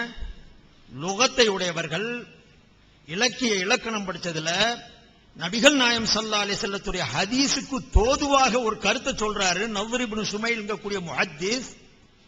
அவர் இலக்கியம் தெரிஞ்சவரும் இலக்கணம் தெரிஞ்சவரும் கூட, ஹதீஸ் கலா வல்லுநரும் கூட, அதுல சிறப்புமிக்க அந்தஸ்து பெற்றவர். அதுல சுத்தமா அவர் எழுதுறாரு, وقد قال وقال اهل اللغه منهم النضر بن شميل ان الاهاب جلد البقر والغنم والابل وما عداه فانما يقال له جلد لا اهاب. حكى ذلك اسحاق بن منصور القوسجي عن النضر بن شميل انه قال في قول النبي صلى الله عليه وسلم ايما اباء تبع فقد طهر انما يقال الاهاب للابل والبقر والغنم واما السباع فجلود. ரசூலுல்லாஹ்வுடைய அடிப்படையான ஹதீஸை வச்சு அந்த ஹதீஸுக்கலா வல்லுனர் இந்த ஹதீஸையும் போட்டு எழுதுறார். இதுல இந்த இஹாபுங்கிற வார்த்தை வந்திருக்குது. இந்த இடத்துல இஹாபுக்கு அர்த்தம் ஒட்டகம், மாடு, ஆடு. இது அல்லாததுக்கு இஹாபுன்னு சொல்றது இல்ல, அது ஜுலூதுன்னு சொல்றது. மத்தவங்க அதை ஜுலூதுன்னு இஹாபுன்னு சொல்லி இருந்தா மஜாசா சொல்லியிருப்பாங்க. தாருன்னு அரபில சொல்றான், வீட்டுக்கு தான் சொல்றது. சமயத்துல மஹல்லாவுக்கு கூட சொல்லுவான். அத பரவிய ஒரு மானாவை மாத்தி கூட சொல்லுவாரு. அண்ணன் கூட அடுத்த எல்லாத்தையும் மாமா போமா பாரு பொம்பளை ஆக்கிட்டாருன்னு அர்த்தம். அது அந்த இடத்துல சொல்லும் போது செல்லமா அழைக்கிறாருன்னு அர்த்தம். ஆமா அம்மாங்கிறதுக்கு என்ன சொல்றதுன்னு எடுத்துக்கிட்டு அர்த்தம் இப்ப பேசுவான். அவர் ஹதீஸுக்கலா வல்லுனர் ஒரு அர்த்தத்தை கொடுக்கிறாரு. இங்க ஜில்துங்கிற அர்த்தம் இல்ல, இஹாபுக்கு அர்த்தம், இஹாபுடைய அர்த்தம் இந்த மூணு மிருகத்துக்கு தான் சொல்லணும், மற்றதுக்கு ஜில்லுன்னு தான் சொல்லணும் அப்படின்னு விளக்குறாருன்னா அதை எடுத்துக்க போங்கன்னு சொன்னா, எனக்கு தேவையானது தான் எடுப்பேன், நான் அக்கம் பக்கத்துல பாப்பனாங்கிறாரு. இங்க அடுத்த அபியூசுப் ரஹ்மத்துல்லாஹி சொல்லிட்டு காரணங்கள் சொல்லும் போது அபியூசுடைய காரணமா தான் இருக்குமே தவிர அங்கிருந்து மேல கொண்டு போய் பொருத்த வேண்டிய தேவை என்ன இருக்கு? பர்ரம்பி வாலிதத்துல பக்கத்துல பொருத்துன்னு சொன்ன ஆளு இங்க வந்துகிட்டு தூரமா கொண்டு பொருத்திக்கிட்டு இருக்கிறாரு. அதனால அவரு நழுவ பாக்குறாரு. ஒண்ணுமே இல்ல, ஒரு நேர்மை இல்ல. நேர்மை உள்ள ஆளுக இப்படி செய்யறது இல்ல சகோதரர்களை. அப்புறம் இந்த மண்ணடி விஷயத்துல பேச்சு இடையில இருந்துருச்சு. மண்ணடி விஷயத்துல பிஜே அழைக்கிறாருன்னு சொன்ன உடனே நாங்க பிஜே அழைச்சோம், வாங்க நேரடிக்கிட்டு அழைச்சு நோட்டீஸ் போட்டோம். நோட்டீஸ் போட்ட நேரத்தில் இவர் எங்க போனாரு? போலீஸ் ஸ்டேஷன் போயிட்டாரு. அங்க போயிட்டு விவாதம் நடக்குது. அந்த எங்களுடைய அந்த அமைப்பாளர்கள் சில பேர் இங்கேயும் இருக்கிறாங்க. எனக்கு சொல்லுங்க சொல்லுங்க அழுத்தம் கொடுத்தாங்க, பொய் சொல்றாருன்ட்டு. போலீஸ் ஸ்டேஷன்ல போய் சண்டை போட்டிருக்கிறாரு. எங்களை கூப்பிடுறாங்க, நாங்க கலாட்டா பண்ணுவோம், நாங்க போய் கேள்வி கேட்க போறோம். எங்க வர அழைச்சது நானு, மேடைக்கு அழைச்சிருக்கிறோம், போலீஸ் ஸ்டேஷனுக்கு ஏன் போறீங்க? கலாட்டா பண்ணி நிப்பாட்டுறதுக்காக வேண்டி. கொஞ்சம் செல்வாக்கு சொல்வாக்கு இருக்குது, வேற மாதிரி வாக்குகள் இருக்குது, அதை வச்சு பயன்படுத்தி எங்களை வச்சு அந்த இது பண்றதுக்காக டார்ச்சர் பண்றதுக்கு போயிருக்கிறார். அவங்க போய் கடைசியில் என்ன செஞ்சிட்டாங்க, இந்த மாதிரிலாம் அந்த வார்த்தையை நான் சொல்றேன், அந்த சகோதரர்கள் இருக்கிறாங்க எங்கள்கிட்ட அவர் சொன்ன வார்த்தை, அந்த அதிகாரிகள் பிஜே ஒரு அக்யூஸ்ட். யார் சொன்னது? இவர் பிஜே என்னைய பத்தி சொன்னது. சைஃபுத்தீன் ஒரு அக்யூஸ்ட், முரட்டுத்தனமா பேசுவாரு, சண்டையை வளர்ப்பாரு அப்படின்னு அந்த அதிகாரிட்ட போய் சொல்ல. இப்ப என்ன நினைப்பா, அந்த ஆளுக்கு எப்படி தெரியும்? எவனோ முரடான இருப்பான் போல இருக்குன்னு நினைச்சு அவங்க எனக்கு ரேகப்பட்ட. நான் கேட்கறது, தில்லு இருந்தா நேரம் வரணும். உங்க ஆபீஸ் முன்னால 3 ஸ்ட்ரீட்ல போட்டிருக்கிறோம், பேசலான்னு தான் கூப்பிடுறோம். அங்கே வராம எங்கேயோ போய் உட்காந்துக்கிட்டு கடைசியில கலாட்டா பண்ணிடுச்சு. கலாட்டா பண்ணியாச்சு, ஸ்டே வாங்கியாச்சு, நிப்பாட்டியாச்சு, முடிஞ்சிச்சு. உங்களுக்கு தெரியும் ஸ்டே வாங்கியாச்சு, நாங்க போய் பேச முடியாதுங்கிறது தெரியும், அடுத்து கூட்டம் போடுறதுக்கு அலைஞ்சுக்கிட்டு இருக்குங்கிறதும் தெரியும். அப்புறம் போய் நீங்க நாங்க பேச வேண்டிய இடத்துல போய் நின்று படம் பிடிச்சிக்கல, இது டிராமா இல்லையா? அப்ப குஷ்புவை கூப்பிடத்தான் நான் சொல்லுவேன், டிராமா பண்றதுக்கு டிராமாக்காரி தானே வரணும், அதுக்காக இந்த வார்த்தையை பயன்படுத்தேன். அதனால இப்படித்தான் அவர் தில்லு முள்ளு தான் செய்யறது. அதே மாதிரி மறைக்காப்பட்டத்தில் சொன்னாரு, நாங்க இவங்க தான் முடிக்க சொன்னாங்க, நாங்க போலீஸை நான் பாத்துக்கிறேன்னு சொன்னாருதான், என் முன்னாலதான் சொன்னாரு. இது எப்ப நடந்தது? கூட்டம் நடந்துகிட்டு இருக்கிற நேரத்தில் அதிகாரிகள் 5 மணிக்கு முடிங்கிறாங்க. அப்ப அதிகாரிகள் சொல்றாங்கன்னு தலைவரும் சொல்றாரு. நான் சொல்றது கூட்டம் ஆரம்பிக்கிறதுக்கு முன்னால, பிஜே வரல, அவர் சம்சுங் வர போறாரு, செய்தி வந்திருக்குது, மேலிடத்துல ஆர்டர் வந்திருக்குது, அதனால நீங்க கூட்டத்தை கேன்சல் பண்ணுங்க அதிகாரிகள் சொல்லிக்கிட்டு இருக்காங்க. நாங்க விழுப்பட நாங்க இருந்தேதான் ஆகுங்கிற நிலைதான் அங்க உண்மையா இருந்த சவால். இதை இப்படியே மாத்தி உருட்டி இப்படி ஒவ்வொன்றையும் அவர் எடுத்து மாத்தி மாத்தி சொல்லிக்கிட்டே இருக்கிறார். அதே மாதிரி இப்ப இந்த ரூஹ்களை பத்தி நான் பேசுனது சொல்லிட்டாரு. இதுல என்னமோ எனக்கு இன்னும் கொஞ்சம் டவுட்டா இருக்குது. கடைசியில் ரசூலுல்லாஹி ஸல்லல்லாஹு அலைஹி வஸல்லம் சொன்னாங்கன்னு கட் பண்ணிட்டார். அதுக்கு பின்னால உள்ளது இங்கிட்டு இருக்குதா அங்கிட்டு இருக்குதான்னு தெரியல எனக்கு. அதுல இவர் சொல்றது என்ன சொல்ல விளங்குறாருன்னு தெரியல. ரூஹுகள் உயிரோட இருக்கிறவங்க இறந்தவங்களுடைய ரூஹுகள் சந்தித்துக் கொள்ளுதா கொள்ளலையா அப்படிங்கிற ஒரு பிரச்சனை. ஆயத்துல ஒண்ணு இருக்கு, அல்லாஹ் யதவஃபல் அன்ஃபுஸ ஹீன மௌத்திஹாங்கிற ஒரு ஆயத். அல்லாஹ் சில பேர் உயிரை வாங்குறான், சில பேரை விட்டு வைக்கிறான். அப்படிங்கக்கூடிய இந்த ஆயத்துடைய விளக்கத்துல ரயீசுல் முஃபஸ்ஸிரீன் ஹஜ்ரத் இப்னு அப்பாஸ் ரலியல்லாஹு அன்ஹு அவங்க சொல்றாங்க, قال قد بلغني ان ارواح الاحياء والاموات تلتقي في المنام فيتساءلون بينهم فيمسك الله ارواح الموتى ويرسل ارواح الاحياء الى اجسادها. அடுத்தடுத்து 4 விளக்கமா இருக்குது. இறந்து போனவருடைய ரூஹும் மௌத்தா உயிரோட இருக்கிறவருடைய ரூஹும் மௌத்தா போன ரூஹும் சந்திச்சுக்கிறதுங்க கூடிய அந்த அர்த்தத்தை விளக்கமா அவர் கொடுக்கிறார். இதை வச்சு ஒரு மனுஷன் கனவு பார்க்கக்கூடிய தத்துவம் எப்படிங்கிறத கனவை விளக்குறதுக்காக இந்த இடத்துல அவர் விளக்கி சொல்லிக்கிட்டு இருந்தேன். அது கிதாபு ரூஹ்ல அல்லாமா இப்னுல் கையும் போன்றவங்க பதிஞ்ச அந்த செய்தியை நான் எடுத்து வச்சேன். இது பாருங்க அவர் போய் சொல்றாரு, நானா போய் சொல்லிட்டேன். இப்னு அப்பாஸ் சொல்றாருன்னா அறிவுக்கு வராத ஒரு பொருளை மார்க்க விஷயத்துல விளக்கமா சொல்றாருன்னா ரசூலுல்லாஹ்ட்ட கேட்காம சொல்ல மாட்டாங்க. இது ஹதீஸ் கடையில சொல்லுவாங்க. ஒன்னு ஆய்வுடைய அடிப்படையில் ஒரு சஹாபி ஒன்னு சொல்றாருன்னா அவர் சுயமா சொல்லிடுவாரு. எது ஆய்வுக்கு அப்பாற்பட்ட காரியமோ, ஆய்வுக்கு அப்பாற்பட்ட செய்திகளோ அதை ஒரு சஹாபி சொல்றாருன்னு சொன்னா அது நபிட்ட கேட்காம சொல்ல மாட்டாங்க. குர்ஆனுடைய ஆயத்துடைய விஷயத்துல குறிப்பா குர்ஆனுடைய ஆயத்துக்கு விரிவு சொல்லும் போது, விரிவுரையாற்றும் போது அது சொல்றாங்கன்னா அந்த அர்த்தத்தில் தான் போவாங்க. அதனால சகோதரர்களே, இது இப்னு அப்பாஸ் சொன்னாங்க, அதை விளக்கி சொன்னேன். அதை என்னமோ நான் இட்டுக்கட்டி சொன்னதாக ஒரு உப்பு சப்பும் இல்லாத குற்றச்சாட்டு என் மேல வைக்கிறார்.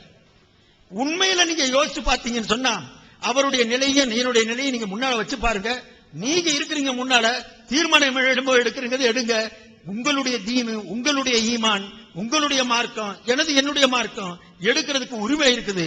ஆனா என்ன பொறுத்த வரைக்கும் அல்ஹம்துலில்லாஹ் முழு 100% இவருக்கு மார்க்கம் சொல்லுவதற்கு உண்டான தகுதி கொஞ்சமும் இல்லை. எத்தனை விஷயத்தை எடுத்து போட்டிருக்கிறேன், மனமுரண்டான செய்யக்கூடிய விவரங்களை. இதுக்கு பிறகு எனக்கு மார்க்கம் சொல்றதுக்கு தகுதி இருக்குது. நான் சொன்ன இப்ப தாடியுடைய விஷயத்துல இவ்வளவு தெளிவா இருக்க, எங்கேயோ தான் தாடிக்காக வேண்டி அவராய்த்த மனித்தகத இலாஹு ஹவாஹு வஅல்லல்லாஹு அலா இல்மின். இந்த மனுஷனை பாத்தியா, தன்னுடைய அல்லாஹ்வை யார் ஆக்கிக்கிட்டான்? மனோ இச்சை ஆக்கிக்கிட்டான். அல்லாஹ்வை மனோ இச்சை ஆக்கிட்டாங்கறாங்க. அல்லாஹ் குர்ஆன் மனோ இச்சையை அல்லாஹ்வை ஆக்கிக்கிட்டான்னு சொல்ற இடத்துல மாத்தி அழுத்தி சொல்றான், அல்லாஹ்வையே மனோ இச்சை ஆக்கி போட்டான்.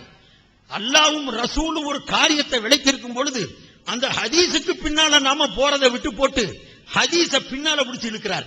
பையன் மொட்டை அடிச்சான், பாதிய சிறைச்சான், பாதிய இஹலிக்குள்ளா உத்துருக்குள்ளா ஒட்டுதா உதவுதா? ஹதீஸ்ல அஃபு அர்ஹு அர்ஜு வஃபிரு இத்தனை வார்த்தை வருது. ஹதீஸுக்கெல்லாம் வல்லுநர்கள் தீர்ப்பு சொல்றாங்க, நீளமா வளர விடுங்கன்ட்டு. மீறி எந்த அளவுக்கு நீளமா வளர விடலாம் இப்னு வர்றதுடைய வழிகாட்டுதல் கிடைக்குது. இதை விட்டு போட்டு ரிம்மு பண்றதுக்கு, குறைக்கிறதுக்கு அதுவும் சொல்றாரு. இந்த தாடி எப்படி அந்த பிரெஞ்சு தாடி வைக்க கூடாது, குச்சி தாடி வைக்க கூடாது, அடக்கமா வச்சுக்கிட்டா வச்சுக்கலாம், அவங்க வசதிக்கு வச்சுக்கலாம். எனக்கு இது குறைச்சு வைக்கிறது அழகா தெரியுது, அழகாத்தான் இருக்கிறீங்க, இது அழகா தெரியுது, அதனால நான் வச்சிருக்கிறேன். பெருசா வைக்கிறவங்க வச்சுக்கலாம், சிறுசா இருக்கிறவங்க வச்சுக்கலாம். மார்க்கத்தை மார்க்கமாவா சொல்றாரு, மனோ இச்சையா சொல்றாரு. சகோதரர்களே, இப்படி மனோ இச்சைக்கு அடிமைப்பட்டு போன இவர் மார்க்கம் சொல்லுவதற்கு கொஞ்சமும் தகுதி இல்லை, இதை சொல்லுவதற்கு உரிமை இல்லை. நான் இந்த மாதிரி எந்த வேலையாவது இங்க செஞ்சிருக்கிறேன்னா தெரிஞ்சா சொல்லியிருப்பேன். ஏதாவது தவறுகள் இருந்தா தவறு இருந்திருக்கும், சொல்லி கொடுத்தா திருந்திக்கிறேன், மேடையிலையும் சொல்றேன். பட்டவர்த்தனமா பொய்யும் புரட்டும் பித்தலாட்டமும் செஞ்சு அதுக்கு ஆகாத போகாத பல காரணங்களையும் சொல்லி சரி கட்டக்கூடிய ஒரு நபர் எங்க? தவறு இருந்தா மன்னிச்சுக்கிறேன் கேட்கிறேன், இருந்தா சொல்லுங்க கேட்டுக்கிறேன்னு சொல்ற நான் எங்க? ரெண்டு பேரையும் இடப்படக்கூடிய உரிமை உங்களுக்கு இருக்குது. அன்பு சகோதரர்களே, இது மட்டுமல்ல, இமாம் அபு ஹனீஃபாவை சொன்னதை சொன்னேன். இன்ஷா அல்லாஹ் அதுக்குள்ள பதில தருவார் நான் எதிர்பார்க்கிறேன். அடுத்து நான் நபிகள் நாயகம் ஸல்லல்லாஹு அலைஹி வஸல்லம் விஷயத்தில் ஒரு விளையாண்டதை சொல்ல போறேன். பெருமானார் ஸல்லல்லாஹு அலைஹி வஸல்லத்தை எந்த அளவுக்கு இவர் கொண்டு போய் சேர்த்துட்டாரு, எவ்வளவு நிலைக்கு ஆக்கிட்டாரு தெரியுங்களா? நபி முழுமையான முன்மாதிரி இல்லைங்கிறார். எல்லா விஷயங்களையும் நபி நமக்கு முழுமையா முன்மாதிரி இல்ல. தீனுடைய எது ஆகிரத்தில் நன்மை கிடைக்குமோ, தொழுக, நோன்பு, ஜக்காத்து, ஹஜ், இதுலதான் ரசூலுல்லாஹ்வை நம்ம பின்பற்றணும். உலக சம்பந்தப்பட்ட விஷயங்கள், மனிதனுடைய நடைமுறைகள் சம்பந்தப்பட்ட விஷயங்கள் எதுவா இருந்தாலும் அது குர்ஆன்ல இருக்கணும், வஹியா அல்லது ரசூலுல்லாஹ்வுடைய உள்ளத்துல போட்டிருக்கணும். உள்ளத்துல போட்டிருக்கணும். அந்த உள்ளத்துல போட்டிருந்தா, இந்த உள்ளத்துல போட்டிருக்கணுங்கிறது எப்படி தெரியும்? ஒவ்வொரு தடவையும் ஒரு ஹதீஸ் சொல்லிட்டு இந்த ஹதீஸ் குர்ஆன்ல வரல, என் உள்ளத்துல அல்லாஹ் போட்டான், ரசூலுல்லாஹ் சொல்லிக்கிட்டே இருப்பாங்களா? நபி சொல்றாங்கண்டா கண்ண மூடி பின்பற்றிட்டு போறதை விட்டு போட்டு கூறு போட்டு நபியுடைய ரெண்டு ரகம் இருக்குது. அப்ப அல்லாஹ்வுடைய ரசூலுக்கு எப்படி இருக்குன்னு கேட்டா, வஹீல பின்பற்றானே, வஹி ரசூலுக்காக நான் பின்பற்றவில்லை, நல்லா விளைக்கிறேன். அந்த மனிதனுக்காக நான் பின்பற்றோம், வஹியை பின்பற்றோம். அங்கிருந்து வர்ற செய்தியில் தான் தப்பு வராது, அல்லாஹ்விடம் இருந்து வருகிற செய்தியில் தான் தப்பு வராது. அந்த செய்தி ரெண்டு, ஒன்னு குர்ஆன் ஜிப்ரீல் மூலமாக வந்த ஒரு செய்தி, இன்னொன்னு இதயத்தில் அல்லாஹ் போடுகிற செய்தி. இந்த ரெண்டு செய்தி மிஸ்டேக் இல்லாத செய்தி. இது இல்லாம மனிதர் என்ற முறையில் ரசூல் ஸல்லல்லாஹு அலைஹி வஸல்லம் ஒன்றை செய்திருப்பார்களே, ஆனால் அதை நம்ம அதை நமக்கு பின்பற்ற வேண்டியதில்லை, தேவையில்லை, அதை பின்பற்ற கூடாதுன்னு பல இடங்கள்லையும் சொல்றாரு.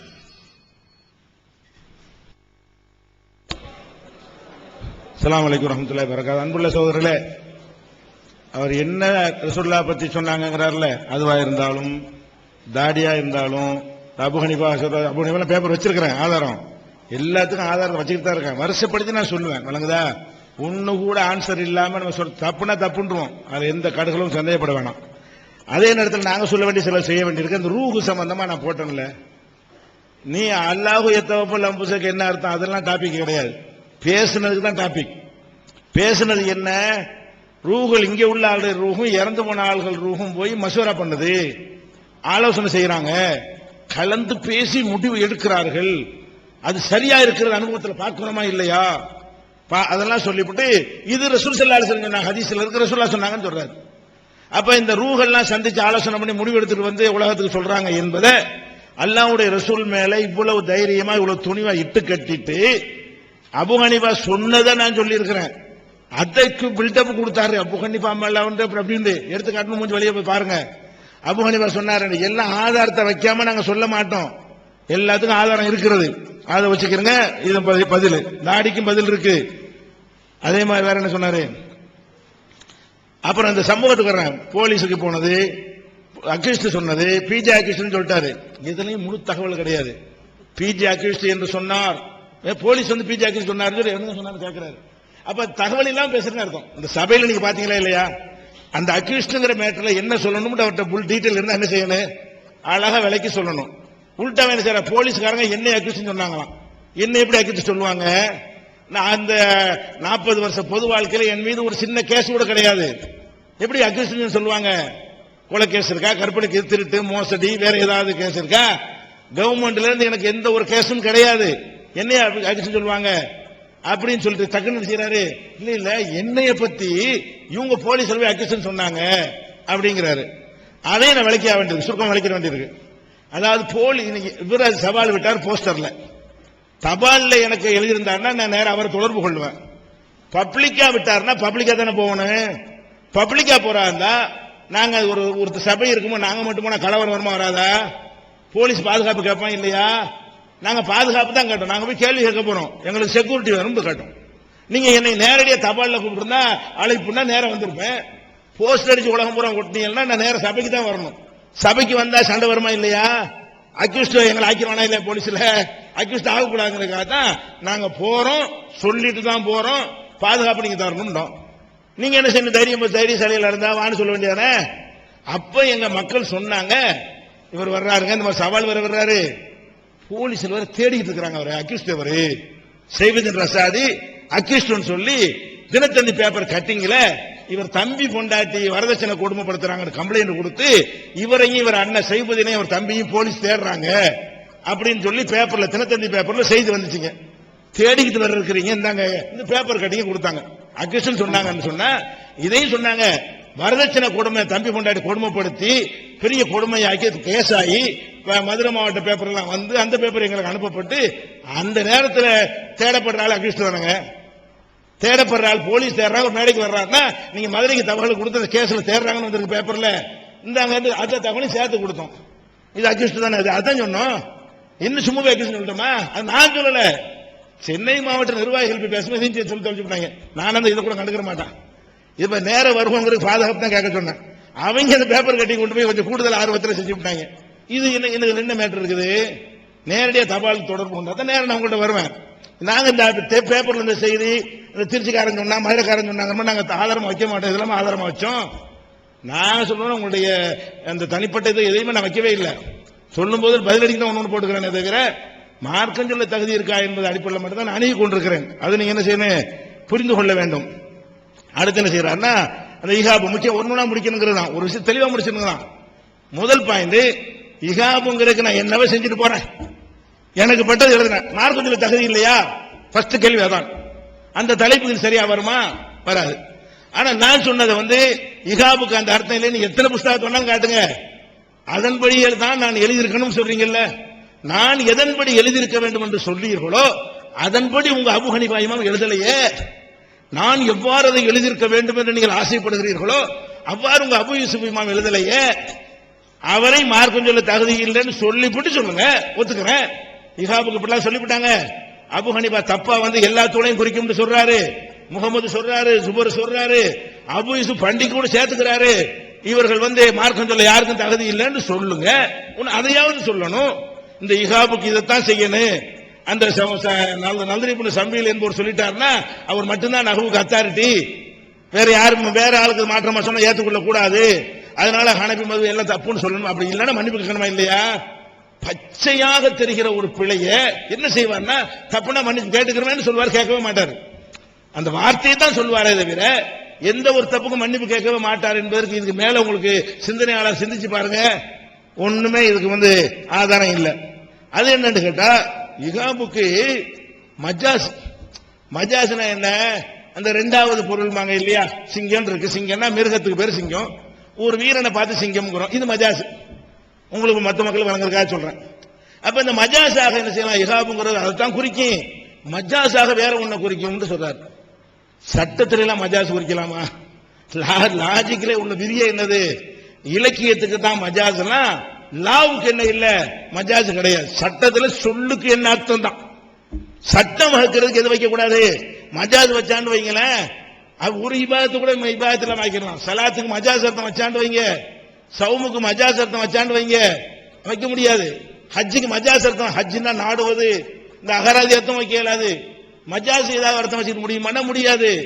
இபாதத்துகளா இருந்தாலும் சரி, உலகத்துல சட்ட புஸ்தகங்களா இருந்தாலும் சரி, அதுல மஜாஸ் கிடையாது. உலகம் பூரா ஒப்புக்கொள்ளப்பட்ட சட்ட நியதி. இது சட்டம் எடுக்கிறோம், தோல் பாடம் பட்டால் சுத்தமாகமா என்பது நீங்க சொல்ற மாதிரி கவிதையா, பெடலி அகலமானவன் சொல்ற மாதிரியான மேட்டரா இது? சட்டம் சட்டம் எடுப்பதில் எங்க மஜாஸ் இருக்கிறது? மஜாஸ சொல்லியிருப்பார்கள் என்ன செய்யறாரு, அதை சொல்றாரு. அடுத்து அபு யூசுப் சொன்னது காரணம் சொன்னது, அது ஏன் அபு யூசுஃபுக்குரியதாக இருக்கக்கூடாதுங்கிறாரு. அவ்வளவு தெளிவா விளக்கியிருக்கிறேன். ஏன் சுத்தம் ஆகாது என்பதற்கு விளக்கம் கொடுக்கிறாருங்க, காரணம் சொல்றாருங்க. அபு யூசுப் ஏன் சுத்தமாகாது என்று, சுத்தமாகாது என்று ஒரு சொல்லல, சுத்தமாகும் சொல்றாரு. அது எப்படி அவனு கேட்கிறான். அடுத்து என்ன செய்யறாரு, தாடிக்கு வர்றாரு. தாடிக்கு முன்னாடி தாடி எடுத்துக்கிறோம். தாடி சம்பந்தமா மறுசண்டை இப்ப மூட்ட போறேன். மறுசண்டை என்ன, கலீல் ரசூல் பெருசா தாடி வச்சிருக்கிறானா, நான் சின்ன வச்சிருக்கேன் சந்தோஷப்படுறானா. பெருசா வச்சுக்கிற கலீல் ரசூலுடைய தாடி பெருசா வச்சுக்கிற கலீல் ரசூலுக்கும் தாடி சின்னதா வச்சுக்கிற ஜெயினுல் ஆபிதீனுக்கு ஒரே நிலைப்பாடு தான், ரெண்டும் வைக்கலாங்கிற நிலைப்பாடு தான். சரியா? நீங்க இந்த தாடியை நான் இப்படி வைத்திருக்கிறதுனாலயோ இதுதான் சரி என்று சொல்ற காரணத்தினாலயோ மார்க்கம் சொல்ல தகுதி இல்லைன்னு உங்க கொள்கையா இருந்தா மேடையில் உள்ள ஒரு ஆளை தவிர எல்லாத்தையும் கீழே இறக்குங்க. மார்க்கம் தான் வச்சுக்கிட்டு இருக்காங்க. மார்க்கம் சொல்ல தகுதி இல்லை இல்ல, மார்க்கம் சொல்ல தகுதி இல்லைங்கிற தலைப்பை நீங்க வச்சீர்களே, ஆனால் உங்க ஆடியன்ஸ்ல யாரும் இருந்திருப்பாங்க, பிரச்சனை இல்ல. மார்க்கம் சொல்றவர்கள் விவாதத்துக்கு உடந்தையா இருப்பது என்பது மார்க்கம் சொல்வதானே. இந்த 4 பேர் என்னோட இருக்கிறவங்க எல்லாம் மார்க்கம் சொல்ற 2 பேர் இருக்காங்க, பெரிய தாடி 2 பேர், 3 பேர் மீதி ஆளை இறக்கி விட்டுருங்க கீழே. மார்க்கம் சொல்ல தகுதி இல்லாத இறக்குங்க. அப்ப அவங்க கொள்கை என்ன தெரியுமா? அவங்களும் தாடிய கொள்கை சின்னதா வைக்கலாங்கிற கொள்கை தான். இங்கே வந்து இருக்கிற உலமாக்கள்ல பாதி பேருக்கு கொள்கை அந்த கொள்கை தான். மார்க்கத்தில் பெருசா வைக்கணும், அது மீறித்தான் நாங்க வைக்கணும்னு யாரும் வைக்கல, நான் அறிந்தவரை அப்படித்தான் சொல்லிக் கொண்டிருக்கிறார்கள். அப்ப நான் எது சரி விவாதம் தனி, எது சரி அது பேச்சு இல்ல. மார்க்கம் சொல்றதுக்கு இந்த ஒரு கருத்தை சொன்னதனால் தகுதி இல்லாமல் போய்விடும் என்றால் அதை ஓப்பனா நீங்க சொல்லணும். மார்க்கம் சொல்ல தகுதி இல்ல, இவங்க எல்லாம் தகுதியற்றவர்கள் அப்படின்னு நீங்க சொல்லணும். ஒப்பந்தத்துக்கும் கூட்டிட்டு வர்றீங்க, இங்கேயும் விவாதத்துக்கு நினைச்சுக்கிறீங்களே. நீங்க 2 பேரும் உட்கார்ந்து இருக்கிற முரண்பட்டு உட்கார்ந்து இருக்கிறீங்க, நாங்க 2 பேரும் உட்கார்ந்து இருக்கிறது ஒன்றுபட்டு உட்கார்ந்து இருக்கிறோம். அவர் வைத்திருக்கிறதும் மார்க்கத்தில் கூடும் நான் சொல்றேன், நான் வச்சுக்கிறதும் கூடும் அவர் சொல்றாரு. நீங்க என்ன செய்யறீங்க? அவர் செய்யும் போது, இவர் பேசும்போது ஒவ்வொன்றுக்கும் அவர் பின்னாடி ஒருத்தர் சிரிச்சுக்கிட்டே இருப்பாரு. இந்த டாபிக் பேசும்போது அவருக்கு மூஞ்சி ஆடல, சும்மா இப்படி சிரிச்சுட்டே இருப்பாரு. அது எப்படி நான் தெரியும்னா மானிட்டர், அதுக்கு மானிட்டர் வச்சுக்கிறேன், மானிட்டர்ல பார்த்துட்டே இருப்பேன் எல்லாத்தையும் அவங்க என்ன பேசுறாங்கன்னு.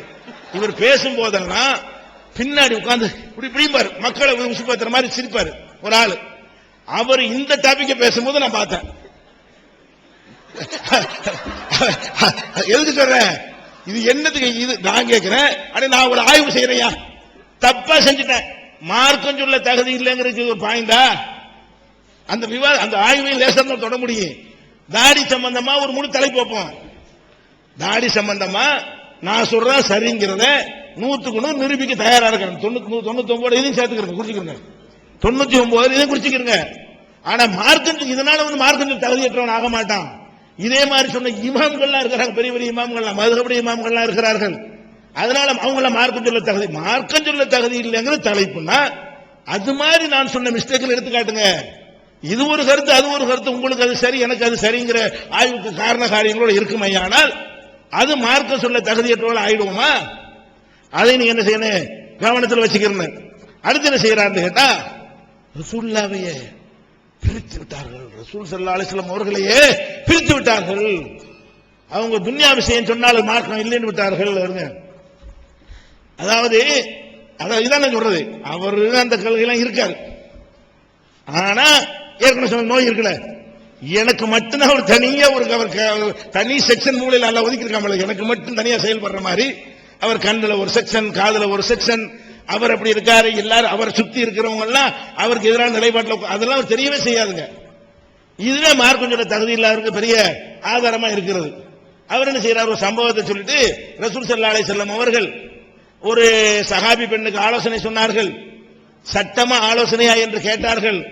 ஆலோசனை தான் சொன்ன உடனே அவங்க ஏத்துக்கறல, ஆலோசனை வேளாண் சொல்லிட்டாங்க. ஒரு பெண் அதை மீறி விட்டார்னு சொல்லி பேசியிருக்கிறார். ஹதீஸ்ல இருக்குது, ஹதீஸ்ல இருந்தா அவர் பேசினதுக்காக நான் சொல்றேன், ஹதீஸ்ல இருக்குது.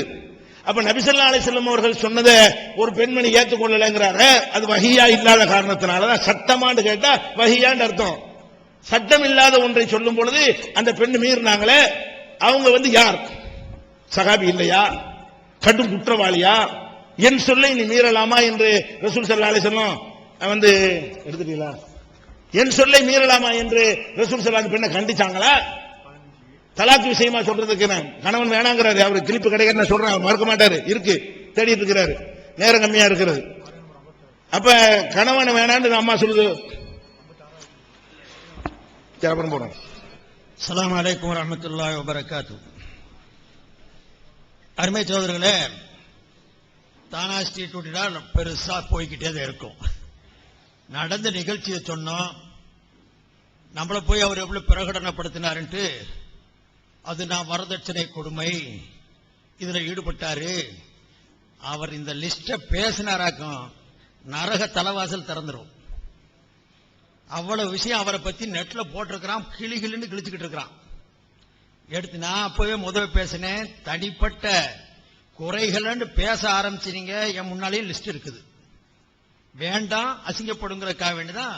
தீன சொல்லுங்க, மார்க்கம் சொன்னது இருந்தாங்க, அதை விட்டு போட்டு இவர் அவங்க தம்பி இவரும் சேர்ந்து வரதட்சணை கொடுமாங்க, போலீஸ் தேடிக்கிட்டு இருந்துச்சு. அப்படி சொருகிறார் நம்மள.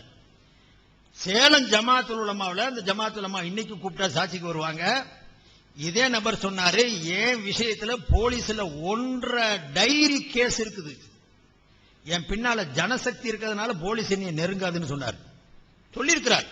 நான் நேரம் கேட்கல, எங்க போய் எல்லாமே செய்தியா தானே கேட்க முடியும். வேண்டாம் சொல்லுங்கன்னு ஆளை கூப்பிடுறேன். ஆளை கூப்பிட்டு வேண்டாம் பேச சொல்லலாம். ஆனா இனி கூப்பிட்டு வந்து பேச, உங்களுக்கு அடுத்த கூட்டங்கள் எங்க வைக்கிறோமோ கூப்பிட்டு பேச வைக்கிறேன். இன்னமும் நான் சொல்றேன், இன்னும் சில பேரு நேத்திருந்து போன் பண்ணிக்கிட்டு இருக்காங்க, எங்களை கூப்பிடுங்க, அவங்க வந்து பேசியிருக்கிறாங்கல்ல. நான் வந்து சொல்றேன் சாட்சி, நான் விவாதத்துக்கு அழைச்சேன், இருந்தாலும் வரமாட்டேன்ட்டாரு, நாங்க நேரம் வர்றேன். இந்த பிரச்சனை உனக்கும் எனக்கு இல்ல, நீ சும்மா இருப்பா, அடக்கி வச்சிருக்கிறேன். யாருடைய பேரெல்லாம் இவர் சொல்லி பல பேர் கொஞ்சம் சிரிச்சிங்களே, அந்த நபர்கள்ல பலரு எனக்கு போன், இங்க உள்ளவங்களுக்கு போன் செய்து கேட்டுக்கிட்டு இருந்தாங்க. நான் இது ஒரு சகஜன்யமா முறையா மக்களுக்கு பலன்படும் விதமாக மார்க்கத்துடைய நெறி போகணுங்கிறக்காக நம்ம சொன்னா, நீங்க மார்க்கம் சொல்றதுக்கு தகுதி இருக்குன்னு நிரூபிங்க. நீங்க செஞ்ச செயல் பூரா ஏடாகூடமா இருக்குது, திருகுதளமா இருக்குது, ஏமாத்தினீங்க, ஆலிம்களை ஏமாத்தினீங்க அப்படின்னு சொன்னா, நான் 40 வருஷ வாழ்க்கையில வரும் ஒரு நேரம், அப்ப அதுக்கு பாத்துக்கிறதுக்கும் போயிடலாம். ஒரு கேஸ் கூட கிடையாது, இருக்கலாம், எனக்கு அதை பத்தி தெரியாது. ஆனா இந்த வார்த்தையை நீங்க சொல்லி இருக்கிறீங்க அந்த காலத்திலேயே. இப்ப எவ்வளவு எத்தனை டைரி இருக்கோ நமக்கு தெரியாது. உங்களுக்கு போலீஸை பத்தி தெரிஞ்சிருக்கலாம், அதிகம் தொடர்பு இருக்கலாம். நானே ஒரு போலீஸ்காரர் மகன், அதையும் விளங்கிக்கங்க. போலீஸ் ரூல்ஸ் எனக்கும் தெரியும். போலீஸுடைய குடும்பம் நாங்க, அவங்க எப்படி இருப்பாங்கன்னு உங்களுக்கு தெரியாது. சந்தர்ப்பம் வந்து அவ்வளவு தெரியாது. அதனால இந்த பம்மாத்தெல்லாம் இங்க விடாதீங்க. மார்க்கத்தை சொல்லுங்கன்னா அதை விட்டு போட்டுக்கிட்டு நான் அதுல வந்து எனக்கு இது நீங்க போய் என்னை பத்தி அக்யூஸ்ட் சொன்னீங்க, பெரிய ரவுடி மாதிரி பேசுவான், திட்டுவான் கிட்டுவான்னு பேசுனீங்க. அப்படி பேச்சு வழக்கில மாக்குறது நான் சொன்னது அவர் சொன்ன மாதிரி வந்துருச்சு. உடனே அதை கேட்டுக்கிட்டு கிளியர் பண்ணி பேசினா அது கேட்கிறாரு. இங்க வந்து அது குறையா போச்சு. இது ஒரு வார்த்தையா? எத்தனை வார்த்தையை நீங்க ஒவ்வொரு பேச்சும் உங்களுக்கு கேள்வியாச்சு இருக்க. அப்படி சொன்னோமா, அதுல என்ன இத்தனை கேள்வி கேட்கறீங்களே, கேட்டுக்கிட்டே தான் பேசுறீங்க. அது வார்த்தையில சமயத்துல பேசணும், கேட்டுக்கிறோம், தெரிஞ்சுக்கிறோம். அது ஒரு பெரிய குறை இல்லையே. கேட்டு பேசுறது ஒரு தெளிவான விஷயத்தை சொல்லுங்கிறக்காண்டி பேசலாம் அல்லவா? அதனால தனிப்பட்ட முறையே வேண்டாங்கிறேன். அது வரதட்சணை என்ன ஆச்சு ஏதாச்சுங்க கூடிய அந்த விவரங்கள்லாம் போனா இந்த மஜ்லிஸுக்கு அழகல்ல, எங்கேயோ போயிடும். அதே மாதிரி மஜாஸ்ன்னு சொல்றாரு, சட்ட விஷயத்துல மஜாஸா வரும். ரசூலுல்லாஹ் சொல்லுவாங்களா? இஹாப ரசூலுல்லாஹ்வா மஜாஸ்ன்னு சொன்னதான சொன்னேன். இஹாபுங்கிற வார்த்தைக்கு சில பேரு நேரடி அர்த்தம் கொடுத்தாங்க, சிலர் மாறுபட்ட அர்த்தம் கொடுத்தாங்க. சிலர் நேரடி அர்த்தம் கொடுப்பாங்க, சிலர் மாறுபட்ட அர்த்தத்தை கொடுத்திருக்கிறாங்க. அல்லாமா இமாம் ஹஜ்ரத் நதுர் இப்னு சுமைல் ஹதீசுக்கலா வல்லுனர், லுகத்து தெரிஞ்சவர், கிராமர் தெரிஞ்சவர், இலக்கிய இலக்கணத்தில் விற்பனர். அவர் ஒரு பொருள் சொல்றார், அது நபியுடைய கூற்றுக்கு முற்றிலும் ஒத்து வருதுன்னு சொன்னா எடுத்துக்கங்கன்னு சொல்லி விட்டு போட்டு அதை விட்டு போட்டு எங்கேயே கொண்டு போய் திருப்பிடுறீங்க. அது அல்லாம அசல்ல வந்துங்க மேட்ரு குறைஞ்சு போச்சு. எங்கெல்லாம் திருப்பி எனக்கு கொஞ்சம் பரிதாபமா கூட இருக்குது.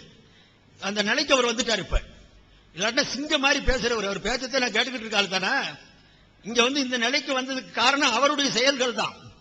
அவருடைய செயல்கள்னால இந்த நிலைமை வந்துச்சு. அவர் கொஞ்சம் இதா இருந்திருந்தாங்கன்னா அவருடைய பேச்சுடைய துணியே வேறையா இருக்கும். இப்ப வெறும் சத்தம் வேண்டாம், போட்டா போடலாம், விஷயம் கூட இருக்காது. அப்படி இப்ப உங்களுக்கு மார்க்கம் சொல்ற தகுதி பிஜேக்கு இருக்குதா சைபுத்தீனுக்கு இருக்குதான்னு விவாதம் நடத்திக்கிட்டு இருந்தா அவங்க பின்னால அப்படி உட்கார்ந்து இருக்கிறாங்க.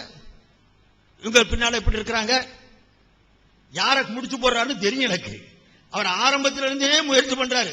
நாங்க பேசிட்டு தான் வந்திருக்கிறோம், இந்த வேலையெல்லாம் செய்வாரு, நம்ம கொஞ்சம் ஜாக்கிரதையாக இருக்கணும்ட்டு. அதனால அது நாங்க பாத்துக்கிட்டு தான் இருக்கிறோம். இந்த முடிச்சு போடுற வேலை இங்க ஆகாது. கலீல் ரசூல புகழ்ந்தாண்டா, கலீல் ரசூல் இன்னாருன்னா அவரும் தாடி வச்சிருக்கிறாரு. உங்களை பின்பற்றி நடக்கிற மனுஷனுக்கு இருந்த ஞானம் உங்களுக்கு இல்லாம போச்சேன்னு கேட்கறதுக்கு தான். அதுக்கு தான் எத்தனையோ சகோதரர் இருக்கிறாங்க, அழகா வச்சிருக்கிறாங்க. தாடி குறைவா வைக்கிறது நான் சொல்றேன் குற்றம். அது எங்க இருந்தாலும் என்ன, யார் சொன்னது என்ன? தாடியை சிறைக்கிறதும் பாவம், ஒரு பிடியை விட அதிகமா குறைக்கிறதும் பாவம். நபியும் நபியுடைய தோழர்களுடைய வழியில நமக்கு கிடைச்சிருக்கக்கூடிய முழுமையான வழிமுறை இது.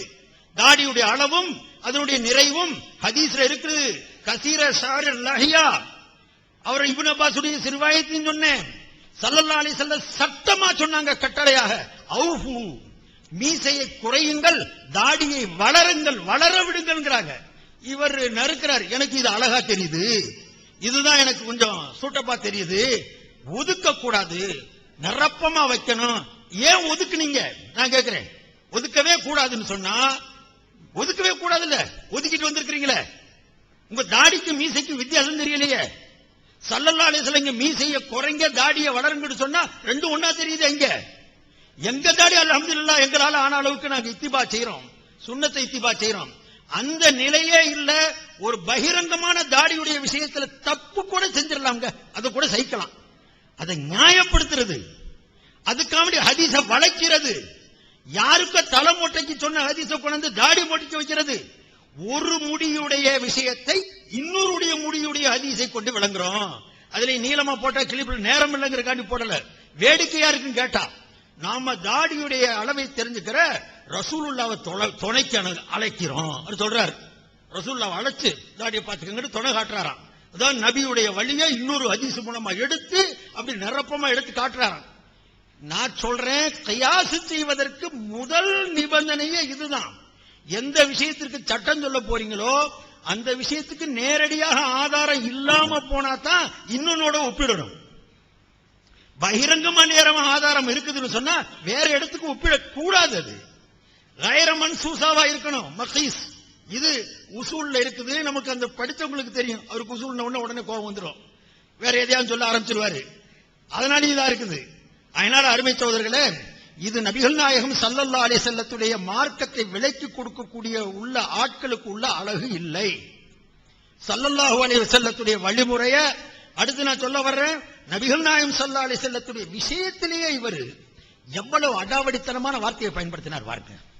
நபி இதே ஆளு தன்னுடைய தர்ஜுமத்துல் குர்ஆன்ல அழகா எழுதியிருக்கிறார். லக்கது கான லக்கும் ஃபீ ரசூலில்லாஹி உஸ்வத்துன் ஹஸனாவுடைய விளக்கத்துல நபியுடைய கட்டளைகளை மட்டும் ஏற்று நடப்பதற்கு பேரு முன்மாதிரியாக ஏற்றதாக ஆகாது. யாருடைய சொல்லையும் செயலையும் பார்த்து பார்த்து அப்படியே பின்பற்றுவதற்கு பேர் தான் முன்மாதிரி. இப்படி எழுதின ஆளு தடக்குன்னு மாறினாரே, இது என்ன காரணம்? அல்லாஹ்வுடைய ரசூலுக்கு எப்படி இருக்குன்னு கேட்டா, வஹீல பின்பற்றானே, வஹி ரசூலுக்காக நான் பின்பற்றவில்லை, நல்லா விளங்கிக்கிறேன். அந்த மனிதனுக்காக நான் பின்பற்றோம், வஹியை பின்பற்றோம். அங்கேருந்து வர்ற செய்தியில் தான் தப்பு வராது, அல்லாஹ்விடம் இருந்து வருகிற செய்தியில் தான் தப்பு வராது. அந்த செய்தி ரெண்டு, ஒன்னு குர்ஆன் ஜிப்ரீல் மூலமா வந்த ஒரு செய்தி, இன்னொன்னு இதயத்தில் அல்லாஹ் போடுகிற செய்தி. இந்த ரெண்டு செய்தி மிஸ்டேக் இல்லாத செய்தி. இது இல்லாம மனிதர் என்ற முறையில் ரசூல் ஸல்லல்லாஹு அலைஹி வஸல்லம் உன்னை செய்திருப்பார்களே, ஆனால் அது மனிதன் என்ற ரீதியில செஞ்ச ஒதுக்கு, ரசூல் என்ற ரீதியில செஞ்சா எடுத்துக்க. குர்ஆன் சொல்லுது முஹம்மது ரசூலே தான் முழுமையான. வமா முஹம்மதுன் இல்லா ரசூல் வமா யன்திகு அனில் ஹவா, மனோ இச்சையின் அடிப்படையில் பேச மாட்டாரு.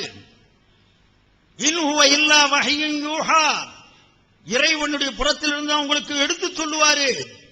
சொல்ல இவர் பிரிச்சுட்டார்.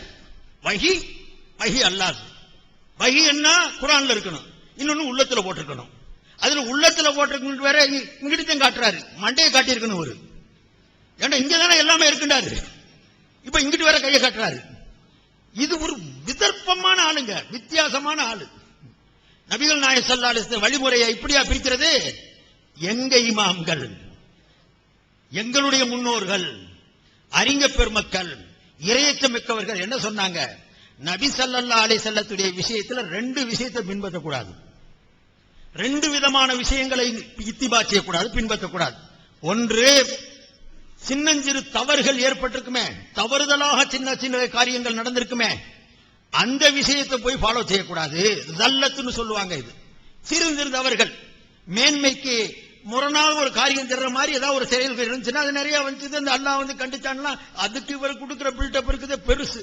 லிமத்து ஹர்ரிமு மா ஹல்லல்லாஹு லக், நபியே நான் ஹராமாக்க நான் ஹலாலாக்க நீ எப்படி ஹராமாக்குவ? நபியை பார்த்தா அல்லாஹ் எப்படி கேட்பான், நீ எப்படி ஹராமாக்கு? இப்படியெல்லாம் யா அய்யுஹன் நபியு, நபியே லிமத்து ஹர்ரிமு, நீ எப்படி ஹராமாக்குவ, நீ எப்படி தடுப்ப? மா அஹல்லல்லாஹு லக்க, அல்லாஹ்வாகிய நான் உனக்கு அனுமதித்திருக்கிற ஒன்றை நீ எப்படி ஹராமாக்க முடியும்? தபுத்தகை மரலாத்து அஸ்வாதிக்க, உன் மனைவியரை திருப்திப்படுத்துவதற்காக வேண்டி நான் உன்னை ஹலால் என்று ஆக்கியிருப்பேன், நீங்க ஹராம் ஆக்கிருவீங்களோ?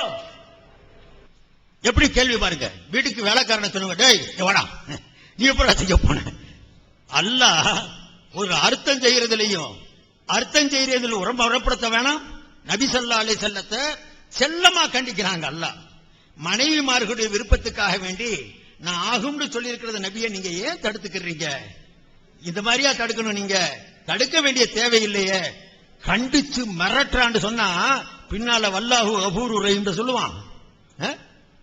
உங்க மேல கிருபையா கருணையா இருக்கிறான், மன்னிக்கிறான். அஃபல்லாஹு அன்க, உங்களை மன்னிக்கிறான்னு சொல்லிட்டு அப்புறம் கேட்கிறான். அல்லாஹ் சொல்லி கொடுக்கிறான், தாஹா மா அன்ஸல்னா அலைக்கல் குர்ஆன லிதஷ்கா, நபியே இந்த குர்ஆனை உங்களின் மீது நீங்கள் சிரமப்படுவதற்காக நீ இறக்கி வைக்கல. நபி ஸல்லல்லாஹு அலைஹி வஸல்லம் நடந்த நிகழ்ச்சி, மனைவிமார்கள் ஒரு அவர் சொல்றது மாதிரி கொஞ்சம் உட்பூசல், ரசூலுல்லாஹ்வுடைய மனைவிமார்களுக்கு ஒரு உட்பூசல் நடந்து போச்சு. அந்த உட்பூசல் இது நடந்துங்கிறார். உட்பூசல் ஒண்ணும் இல்ல, ஒரு மனைவி இடத்து.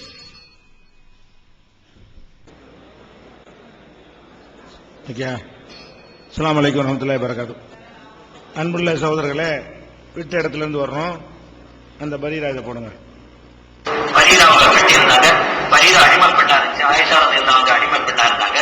அது ஆயிஷா ரலியல்லாஹு அன்ஹா அவங்க உரிமையிட்டாங்க. உரிமையிட்ட உடனே அந்த அம்மா இவருடைய மன வாழ்க்கையை முழிக்கிறதுக்காக முயற்சி பண்ணிச்சு. முதல் அடிமைப்பட்டா இருந்ததுனால மனைவியா வாசிச்சு, இப்ப உரிமை கிடைச்சதுனால பவர் கூடிருச்சு. ஒவ்வொரு அடிமை பெண்ணும் உரிமை பெறும் பொழுது அந்த மன வாழ்க்கையை வைப்பதற்கும் முறிப்பதற்கும் உரிமை உண்டு, வசதி செய்யறதுக்கு உரிமை உண்டு. அந்த அம்மா நான் இந்த வாழ்க்கையை நான் முடிக்க போறேன், என்னுடைய டைவர்ஸ் வாங்க போறேன் அப்படின்னு சொல்ல, அதற்கு முதல் சொன்னாங்களா வேண்டாமா சேர்ந்து வாழணும். அந்த அம்மா இல்ல முடியாது, நான் பிரிச்சுதான் போறேன். இப்ப நபிகள் நாயகம் ஸல்லல்லாஹு அலைஹி வஸல்லம் வந்து சொல்றாங்க, ரசூலுல்லாஹ் கொஞ்சம் நீங்க சிபாரிசு பண்ணுங்களேன், அந்த பொம்பளை நிக்கா முடிக்க போகுது, என் கூட சேர்ந்து வாழ மனைவி என்னோட சேர்த்து வைங்க. நபி ஸல்லல்லாஹு கூப்பிட்டு சொன்னாங்களா, பரீரா அவர் இந்த பாடுபடுறாரு, சேர்ந்து வந்தா என்ன? அந்த அம்மா கேட்ட, நாயகம் இது கட்டளையா ஆலோசனையா? ஆலோசனை வேண்டாம், நான் எதுக்குல கட்டளையா தான் இருக்கிறேன், ஆலோசனையா தான் என்னுடைய இஷ்டத்துக்கு விட்டுருங்க. நீங்க கொடுத்த உரிமை தான் இருக்கு. ஒவ்வொரு பெண்ணுக்கும் அந்த வடிமைத்தளத்திலிருந்து வெளியே வரும்பொழுது மன வாழ்க்கையை வைக்கிறதுக்கும் முறிக்கிறதுக்கும் கொடுத்த உரிமை நீங்க கொடுத்ததான், அதை நான் பயன்படுத்துறேன். இப்படி ஒரு பக்கமா அங்கே அன்பு இருந்துச்சு, இன்னொரு பக்கம் அன்பு இல்லாம இருந்தா முசீபத்தான். அப்ப ரசூல் ஸல்லல்லாஹு அலைஹி வஸல்லம் கணவனோட சேர்ந்து வாழுங்கிறாங்க. ஆலோசனை, நீங்க ஆலோசனை சொல்றீங்களா சட்டமா சொல்றீங்களா கேட்கறாங்க. ஆலோசனை சொல்றேன், இல்ல நான் சேர்ந்து வாழ மாட்டேன். சட்டன வகி, நீங்களா தனிப்பட்ட முறையில் சொன்ன பிரிக்கிறாங்க. அதை அவர் ஏத்துக்கிறாரு, சொல்றாரு. அதுல ஆலோசனை ஏற்க மாட்டேன்னு சொல்லிட்டாங்க. அப்ப ரசூல் ஸல்லல்லாஹு அலைஹி வஸல்லம் அவர்களுடைய செயல்களை அவங்க ஒட்டகத்துல போனதுனால, இந்த நம்ம ஒட்டகத்துல போற சுன்னத்துன்னு யாரும் சொல்ல மாட்டோம். அவங்க சோறு தின்றதுனால ரொட்டி தின்றதுனால ரொட்டி தான் சாப்பிடணும்னு சொல்ல மாட்டோம். வகையில உள்ளது வகை இல்லாத எப்படி பிரிக்கிறது? சாதாரண அறிவு இருந்தா பிரிச்சு போடலாம். ஒரு மனிதருக்கு அவருடைய நிலைகள், பல நிலைகள் இருக்கும். மன்மோகன் சிங் சாப்பிடுறாரு, பிரதமரா சாப்பிட்டாரா மனுஷனா சாப்பிட்டாரா? மனுஷன் முறையில் சாப்பிட்டாரு. பிரதமர் என்ற முறையில் சாப்பிடல நம்ம எல்லாருமே சொல்லிடுவோம். ஒரு ஒப்பந்தத்தில் கையெழுத்து போடுறாரு, பிரதமராக கையெழுத்து போட்டாருன்னு சொல்லுவோம். என்னவாக செய்கிறார் என்பது செயலை வைத்து அறியலாம். அதனால அந்த ரசூல்லா செஞ்ச மாதிரியே காபீர்களும் செய்யறாங்க, காபீர் செஞ்ச மாதிரியே ரசூல்லா செய்யறாங்க. அதெல்லாம் வகையில் வழக்கத்தில் வர்றது. எல்லாம் அவங்க ஒட்டகத்தில் போனாங்க, ரசூல்லாவும் போனாங்க, நபி அவருக்கு முந்தியும் போனாங்க, நபி அவருக்கு பிந்தியும் போனாங்க. அதெல்லாம் பழக்கம். முந்தைய ரொட்டி தான் சாப்பிட்டாங்க, பிந்திய ரொட்டி தான் சாப்பிட்டாங்க, வகைக்கு முன்னாடியும் சாப்பிட்டாங்க. இதெல்லாம் பழக்கம், இதெல்லாம் மார்க்கம் ஆகாதுன்னு நான் சொல்றேன். இதுல தவறு கிடையாது. இது தெளிவா விழிவாக அந்த கேசட் போட்டார் இல்லையா, அதை முழுசானி கேட்டா அவ்வளவு விளக்கம் அதுல இருக்கிறது. ஆன்லைன் பேஜைக்குள்ள அவ்வளவு டீடைல்ஸ் முழுசா என்ன செய்யணும், விளக்கி இருக்கணும். இது ஒரு மேட்டரே கிடையாது. இதை போய் என்ன செய்யறாரு, சொல்றாரு. ரசூல் ஸல்லல்லாஹு அலைஹி வஸல்லம் அவர்களா நாங்க முதல்ல சொன்னோம், முதல் தலைப்புலயே வஹி மட்டும்தான் மார்க்கம், அவ்வளவு ஆதாரத்தை காட்டிட்டோம். அப்ப ரசூல் ஸல்லல்லாஹு அலைஹி வஸல்லம் அவர்கள் மனிதர் என்ற முறையில வஹி கோவப்பட்டது, பல விஷயங்கள் நடந்திருக்கல, தவறுகளும் இருக்கிறது. மனிதர் என்ற முறையில் இந்த மாதிரி சொன்ன ஆலோசனைகளும் இருக்கிறது. வஹி அல்லாஹ்விலிருந்து வருதுங்கிற அடிப்படையில் சொன்னா தான் அது மார்க்கம் ஆகும். இதுல எந்த தப்பும் கிடையாது. இந்த கருத்தை நீங்களும் கொண்டிருக்கிறீங்க, பரீரா ஹதீஸ் இருக்கு, பலரும் சொல்லி இருக்கிறாங்க. சரி, இது ஒரு ஆய்வு. இதனால மார்க்கம் சொல்லிட்டு ஃப்ராடா பொய்யா சொல்லிட்டேன், ஆதரவு இல்லாம சொல்லிட்டேன், இத்துக்கட்டி அவதூறு சொல்லிட்டேனா, அப்ப இதனால இப்படி மார்க்கம் சொல்ற தகுதி இல்லாம போயிடும் என்பதற்கு கேட்கிறேன். அவ்வளவு, அதுக்கு பதில் அவ்வளவுதான். தலைப்புல என்னது இந்த மசாயலுக்குள்ள விளக்கிட்டு இருந்தா நான் சொல்ல வேண்டிய விஷயங்கள் முக்காவாசி எப்படி நிக்குது, ஒன்னும் சொல்ல முடிய மாட்டேங்குது, சம்பந்தம் இல்லாத சொல்லி நேரம் போய்கிட்டு இருக்கிறது.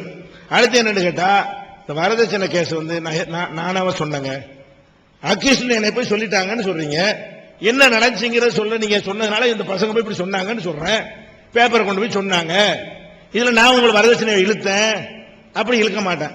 அது மாதிரி பின்னாடி உள்ள இதுக்கு நான் இழுத்தேன், நீங்க கலித்து சொல்லி அவரையே தேவையில்லாம இழுக்கிறீங்க, நீ ஒரு விஷயம் சொல்லிட்டு போக வேண்டியதானே, நீங்க ஒன்னு சொன்னா தான் நான் ஒன்னு சொல்லுவேன்.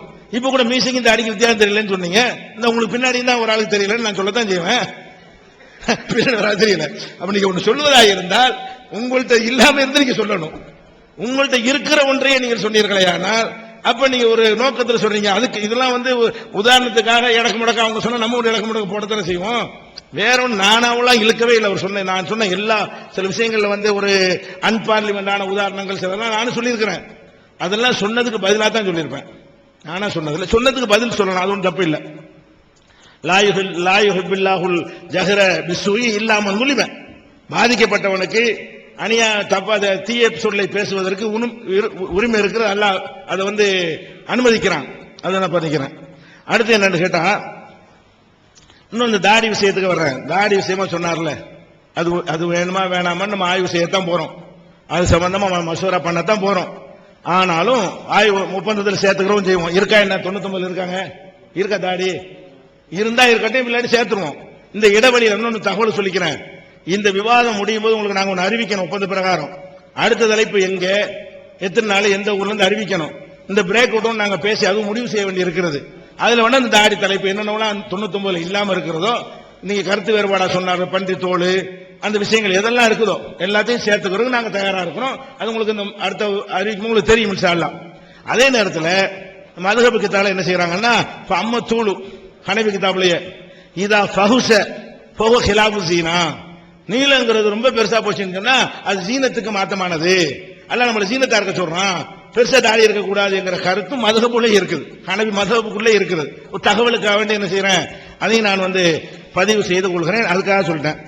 அடுத்து வந்து இன்னொன்று விஷயத்தை சொல்றேன். இப்போ ஒரு என்னை பற்றி அவர் என்ன செய்யறார், பொதுவாக ஒரு கொள்கை வச்சிருக்காரு, எந்த ஒரு மனிதனையும் அவனை வந்து காஃபிர்னு சொல்லக்கூடாது, அந்த செயலை குஃப்ர்னு சொல்லலாம், எந்த ஒரு மனிதன் என்ன செய்யக்கூடாது, இப்னு அரபி கூட சொல்லக்கூடாது, இப்னு அரபி கூட சொல்லக்கூடாது போடுங்க, எந்த ஒரு மனிதனையும் காஃபிர் என்று சொல்லக்கூடாது அப்படிங்கிறார். சரி, இது அவருடைய கொள்கையா இருந்தா அது வரவேற்கணும், அப்படி இருக்கட்டும். ஆனா சொன்ன முதல்ல கேளுங்க,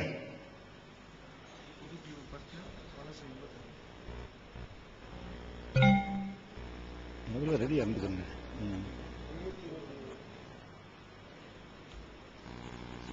நல்ல எண்ணத்தை உருவாக்க வேண்டும் மக்களுடைய கருத்துகளுக்கு மத்தியில்.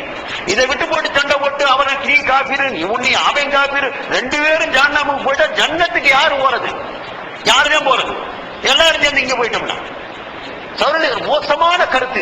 இதுல எனக்கு உடன்பாடே கிடையாது, எல்லாரையும் முஸ்லிம். அதனால அதே நேரத்தில் இந்த ஆளுகளை முஸ்லீம் எப்படி சொல்றது, நான் பல வருஷத்துக்கு முன்னால கடை நல்லூர் நினைக்கிறேன், அக்கே அறிவிப்பு அப்பவே அறிவிப்பு கொடுத்து இவர் நம்ம லிஸ்ட்ல இல்ல, இவர் எப்படி அண்ணன் முஸ்லிம்களுடைய அண்ணன் முஸ்லிம் லிஸ்ட்ல இல்ல, லிஸ்ட்ல கிடையாது, நான் அப்பவே சொன்னேன். சரி, இப்னு அரபி மாதிரி அல்லாவுக்கு எதிராக யுத்தம் செஞ்சான அவனை கூட முஸ்லீம் இல்லைன்னு சொல்ல மாட்டேன், ஆனா பிஜே சொல்லுவேன்.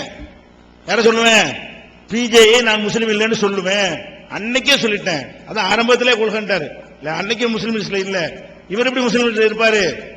அப்ப யாரையும் முஸ்லீம்னு சொல்ல மாட்டீங்கன்னா என்னைய மட்டும் சொல்லுவீங்கன்னா அது நோய் இல்லாம வேற என்ன, பாரதூரமான கடுங்குற்றம் பெருங்குற்றம் அல்லாவுக்கு எதிரான குற்றம் எல்லாம் சொன்னா ஆமா தப்பு, கொடுங்குற்றம், குஃப்ரில் சேர்க்கக்கூடிய குற்றம் என்றெல்லாம் சொன்ன ஒரு ஆளையும் காபிர் என்று சொல்ல மாட்டீர்கள்.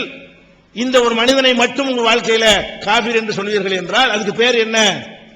இந்த மாதிரி சொந்த காழ்ப்புணர்ச்சியில் அலையக்கூடியவர் மார்க்கம் சொல்ல தகுதியானவரா? சரி, அதுலயாச்சும் உறுதியான சொல்லணுமா இல்லையா? பிஜே காபிர் தான் சொல்லுங்க. அதை பேசுற கவனிங்க.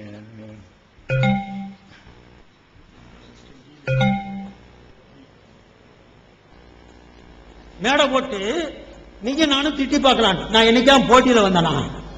சிபாபுல் முஸ்லிமி ஃபிஸ்குல் வ கிதாலுஹு குஃப்ருன் ஒரு மூமினை ஏசுவது மிக பெரும் குற்றம், அவனை கொலை மாபாதகம், குஃபுர் என்று நபிகள் நாயகம் ஸல்லல்லாஹு அலைஹி சொல்லி இருக்கிறாங்க. இன்னமும் உங்களை நாம மூமினாக நினைக்கிறோம். உண்மை எப்படி அல்லாஹ்வுக்கு வெளிச்சம். இவர் அதுல சொல்லும் போது சொல்றார், சகோதரர்களே, மூமினா நினைக்கிறாரா? அல்லாஹ் ஒரு மூமினா நினைக்கிறவரு காஃபின்னு சொல்லலாமா? முஸ்லிம் இல்லைன்னு சொல்லலாமா? மேடை போட்டு அப்ப என்னன்னா, இவருக்கு எந்த ஒரு நிலை கொள்கை ஒண்ணுமே கிடையாதுங்க. நம்ம விஷயத்துல எப்படி வேணாலும் பிறண்டு பேசுவார். நான் சொல்வது சரியா இருந்தா கூட தவறாக்க என்னென்னலாம் செய்யலாம், அதான் விஷயம். அவர் சொல்வது தவறா இருந்தாலும் மற்றவர்கள் நீங்க எல்லாம் தவற சுட்டிக்காரனா கண்டிப்பா திருந்திக் கொள்வாரு. பிஜே சுட்டிக்காரனா திருந்த மாட்டார். நேற்று என்னன்னு கேட்டா, நீங்க ஏதாவது தவறா அப்படியே தவறா ஏத்துக்கிறேன் பாண்டுவாரு. பிஜே சொன்னா மட்டும் ஏத்துக்கிறோமா? அது ஒரு என்னன்னா, இது ஒரு வகை. அவர் கொஞ்சம் மிகைப்படுத்தி நான் சொல்லல. நிச்சயமாக இது மாதிரியான ஒரு தன்மை ஒரு மனிதனுடைய எதிர்காலத்தில் அவனுடைய மனநிலையை பாதித்து விடும். இது எல்லாத்தையும் அதே நிலைப்பாடு இருக்கணும். ஒரு நிலையில ஒரே மாதிரி இருக்கணும். ஒரு விஷயத்துக்கு மட்டும் தனி பார்வை, தனி சிந்தனை, தனி முடிவு, தனியான பேச்சு ஒருவருக்கு இருக்குமையானால் அது அப்படி நீடிப்பது, இது ஒரு துவக்கமா சொல்லுகிறார்கள். அப்படி நீடிப்பது பெரிய பாதிப்புகளை ஏற்படுத்தும் என்பதை நான் ஒரு நல்ல ஒரு அறிவுரை உங்களுக்கு சொல்லிக் கொடுக்கிறேன். தமாசுக்கு சொல்லல. நாங்கள் இந்த மனோதத்தின் அடிப்படையில் எங்க அலுவலகத்தில் வைத்து நூற்றுக்கணக்கான பேர் கவுன்சிலிங் கொடுத்து கொண்டிருக்கிறோம். எங்களுக்கும் அந்த மனோதத்துவம் டாக்டர்களா இல்லாட்டாலும் தெரியும். டாக்டர்களை என்னிடத்தில் அனுப்பி வைப்பார்கள் கவுன்சிலிங் கொடுப்பதற்காக வேண்டி. நானும் கலீல் ரசூல் கவுன்சிலிங் கொடுத்து செய்வோம். எதுக்கு சொல்றேன்னா, நாங்கள் அறிந்து கொண்ட வகையில மனோதத்துவத்துக்கு மனோ நோய்க்கு சில அறிகுறிகள் இருக்குதுங்க. அந்த மாதிரியான அறிகுறிகள் ஒண்ணு என்னன்னு கேட்டா, ஒரு விஷயத்துக்கு மட்டும் தனிப்பார்வை, மற்றதுக்கெல்லாம் வேற பார்வை. எதை எடுத்தாலும் அப்படி இருக்கு. நீங்க பாத்தீங்களா இல்லையா? இஹாபுல பார்த்தா நான் இஹாபுக்கு அர்த்தமே தப்பு, அபு ஹனீஃபா அதை செஞ்ச, அது அவர் செஞ்ச, நீ ஏன் செஞ்ச அப்படிங்கிற ஒரு டாபிக். யாரையும் காபீர் சொல்ல மாட்டேன், உன்னை மட்டும் சொல்லுவேன். அது வேற, உன்னை மட்டும் சொல்லிக்கிறேன். உனக்கு மேல பெரிய பாவம் செஞ்சாலும் செய்ய மாட்டேன்னா இது ஒரு கரெக்டான அந்த ஷார்ப்பா போய்கிட்டு இருக்குன்னு அர்த்தமாகுமா? அப்ப இந்த மாதிரியாக உள்ளவர்கள் மார்க்கம் சொல்வதற்கு தகுதியற்றவர்கள் என்பதை நான் பதிவு செஞ்சுக்கிறேன்.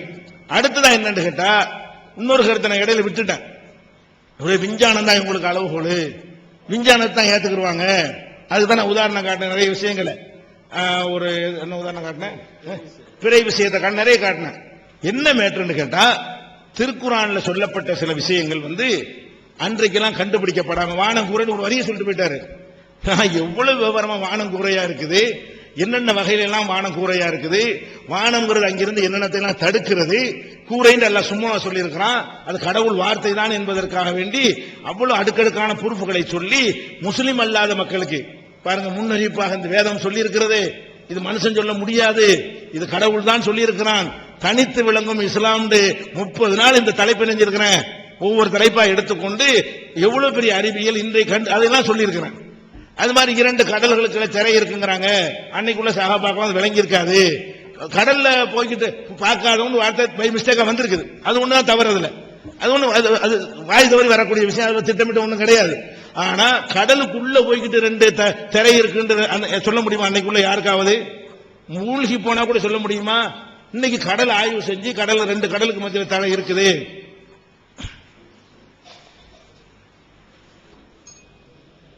அஸ்ஸலாமு அலைக்கும் வரஹ்மத்துல்லாஹி வபரகாத்து.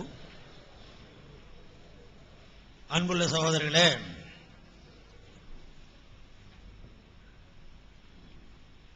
பிஜே என்னை இவர் முஸ்லிம் இல்லைன்னு சொல்றாரு, முஸ்லிம் ஒன்னும் சொல்றாரு.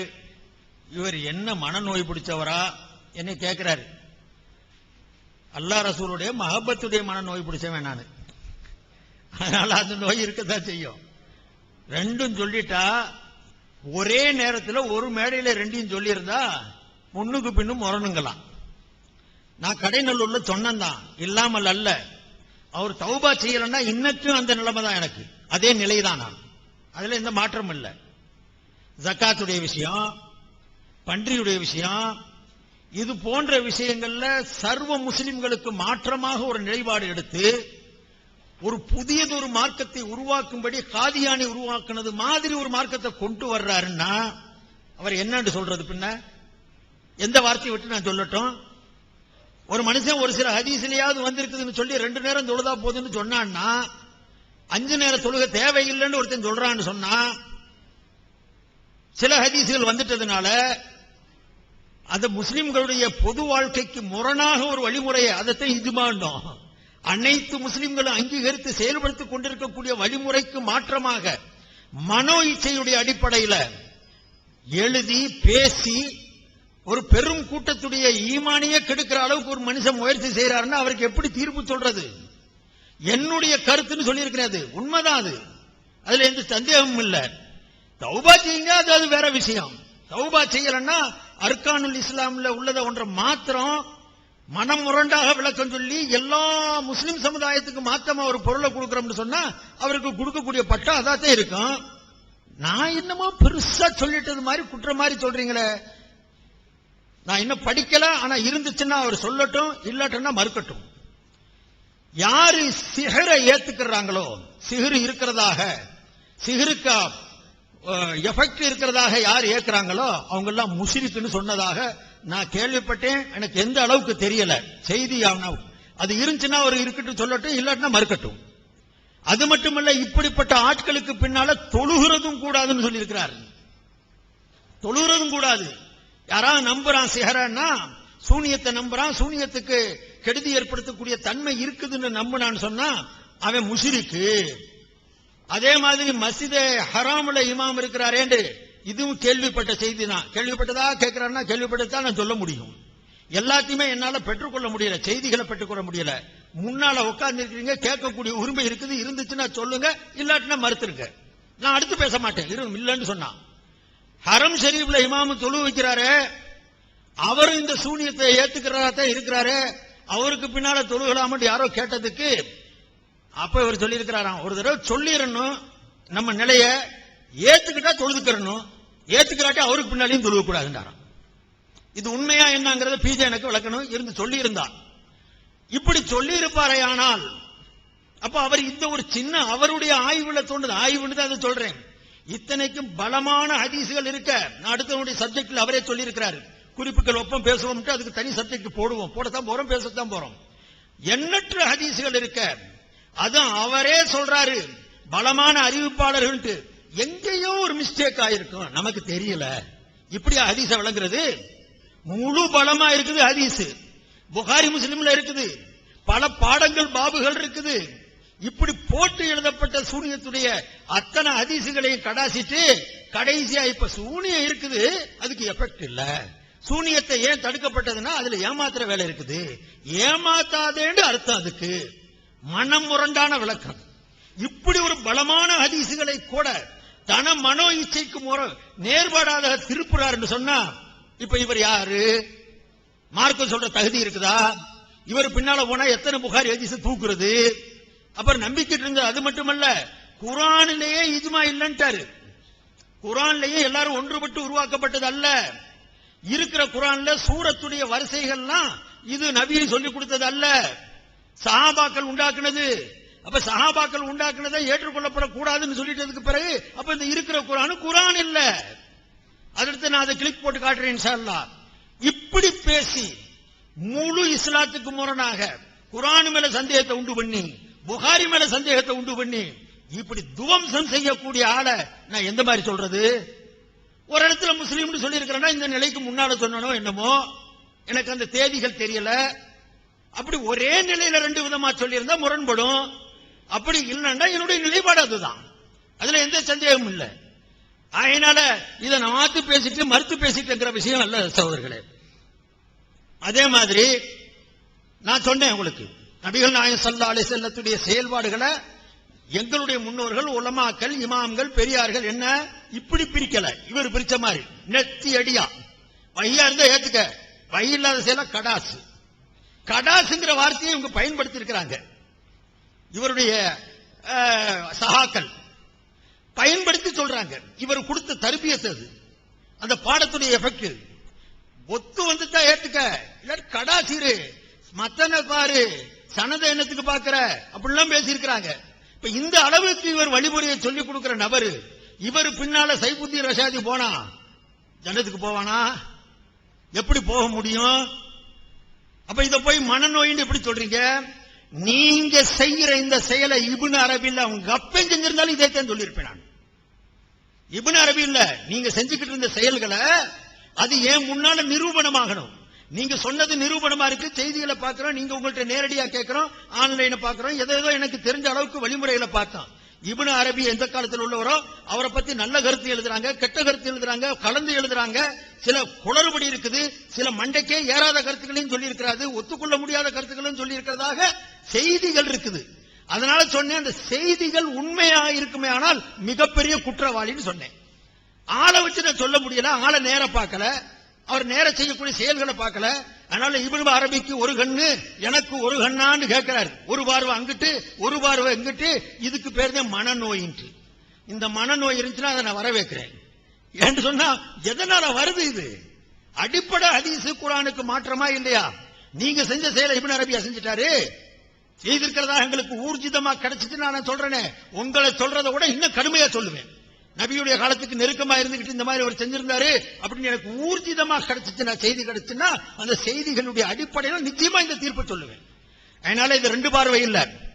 எங்க பெரியோர்கள் முன்னோர்கள் நபிகள் நாயகம் ஸல்லல்லாஹு அலைஹி வஸல்லத்தை இப்படி உதாசீனப்படுத்தல. நபியுடைய ரெண்டு செயல்களை விட்டு நம்ம ஒதுங்கிடணும், அதை ஃபாலோ பண்ணக்கூடாது. ஒன்னு, நபியுடைய வாழ்க்கையில நடந்து விட்ட சின்னஞ்சிறிய அந்த சருகல்கள் அல்லது நழுவல்கள், சிறிய குற்றங்கள், அது குற்றங்கள் அல்லாஹ் கண்டிக்கிறான் அல்லது அல்லாஹ் வந்து செல்லமா கண்டிக்கிறான், எடுத்து சொல்றான் அப்படின்னா அந்த வேலையை செய்யாதீங்க, அதை செய்ய வேண்டாம். இரண்டாவது, நபிகள் நாயகம் ஸல்லல்லாஹு அலைஹி வஸல்லம் அவர்களுக்கென்று சொந்தமாக்கப்பட்ட விசேஷமான சில அனுமதிகள், நிலைப்பாடுகள், செயல்பாடுகள் இருந்துச்சு. அந்த விசேஷ செயல்பாடுகளை நீங்க ஃபாலோ பண்ணக்கூடாது. இந்த ரெண்டை விட்டுட்டு சருகல்கள், விசேஷ நிலைகள், இவ்விரண்டு நிலைகளையும் விட்டுட்டு மற்ற எல்லாவற்றிலுமே நபிகள் நாயகம் ஸல்லல்லாஹு அலைஹி வஸல்லம் பின்பற்ற தகுந்தவர்கள். எல்லா விஷயத்திலையும் பின்பற்றணும், பின்பற்றி ஆகணும். முழுமையான அவங்க முன்மாதிரி. ஆகிரத்துக்கு ரசூல், துனியாவுக்கு ரசூல் இல்லைன்னு சொல்லக்கூடாது. அவங்க ஆலமீனுக்கு உள்ளவங்க, அத்தனைக்கும் அவங்க நியமத்தா இருக்கிறவங்க. அப்ப என்ன செய்யணும்? அப்ப கோதுமை திங்கிறது கட்டாயமா? அவர் கேட்கிறது. சாம்பலை பூசிக்கலாமா? சகோதரர்களே, நிலைப்பாடுகள்ல பின்பற்றுறோம். அந்த பின்பற்றக்கூடிய நிலைப்பாடுகள்ல பல படித்தரம் இருக்குது. படித்தரம் சில இது பரந்து இருக்கு, அதை பின்பற்றி தான் ஆகணும். வெட்டிங்கன்னா நீங்க குற்றவாளி, மறுத்தீங்கன்னா காபிரா போயிருவீங்க. இன்னொரு நிலைக்கு அதோட கொஞ்சம் கீழே இறங்குறது வாஜிபுன்னு சொல்லுவோம். ஹதீஸ்ல வரக்கூடிய அழுத்தம் திருத்தம் இதை வைத்து அவரே எழுதியிருக்கிறார். இதை ஆரம்பத்தில் எழுதிக்கிட்டு இருந்தார். கடமையும் சுன்னத்தும் எப்படி பிரிக்கிறது என்பது எழுதிக்கிட்டு இருந்தார். ஹதீஸ்ல வரக்கூடிய அழுத்தத்தை வைத்து நாங்கள் முடிவெடுப்போம். இப்ப நபிகள் நாயகம் ஸல்லல்லாஹு அலைஹி வஸல்லம் தொழுங்கன்னு சொன்னாங்க, கடமை. வலது கையால சாப்பிடுங்கன்னு சொன்னாங்க, கட்டாயம் கடமைன்னு சொல்லிடுவோமா? ரெண்டு ஒரு தரமும்பா, அது சுன்னத்துமோ. எடுத்து நடந்தா உனக்கு பரக்கத்து கிடைக்கும். மாற்றம் செஞ்சா குற்றவாளி இல்லாட்டியும் கூட நீ ஒரு கண்டிக்கப்பட வேண்டிய நபரும் சுன்னத்தா இருந்தா. முஸ்தஹப்னா அதை கூட இன்னும் கூட இறங்கின தெரிஞ்சா குறைஞ்சது கூடும் என்பதற்காவது ஆதாரமாகும். நபியுடைய ஒவ்வொரு செயலுக்கும் ஒரு தரம் இருக்கு. அல்லாஹ் சொன்னதே அப்படித்தானுங்க. அல்லாஹ் அத்தீபு ஸலாத்தன்னு சொன்னான், ஆத்து ஸகாத்தன்னு சொன்னான், ஹஜ்ஜுல் வல்லாஹி அலன்னாஸி ஹஜ்ஜுல் பைத்னு சொன்னான், எல்லாம் ஃபல்யஸும்ஹுன்னு சொன்னான். நோன்பு வைங்க, ஹஜ் செய்யுங்க, தொழுங்க, ஜகாத் கொடுங்க. இது கடமைம்போம். நீங்க கொடுக்கல் வாங்கல் செஞ்சா எழுதிக்கங்கன்னு அல்லாஹ் சொல்லியிருக்கான். வைதா ததாயன்தும் பிதைனின் இலா அஜலின் முஸம்மன் ஃபக்துபு. இப்ப எழுதிக்கிறது கடமையா?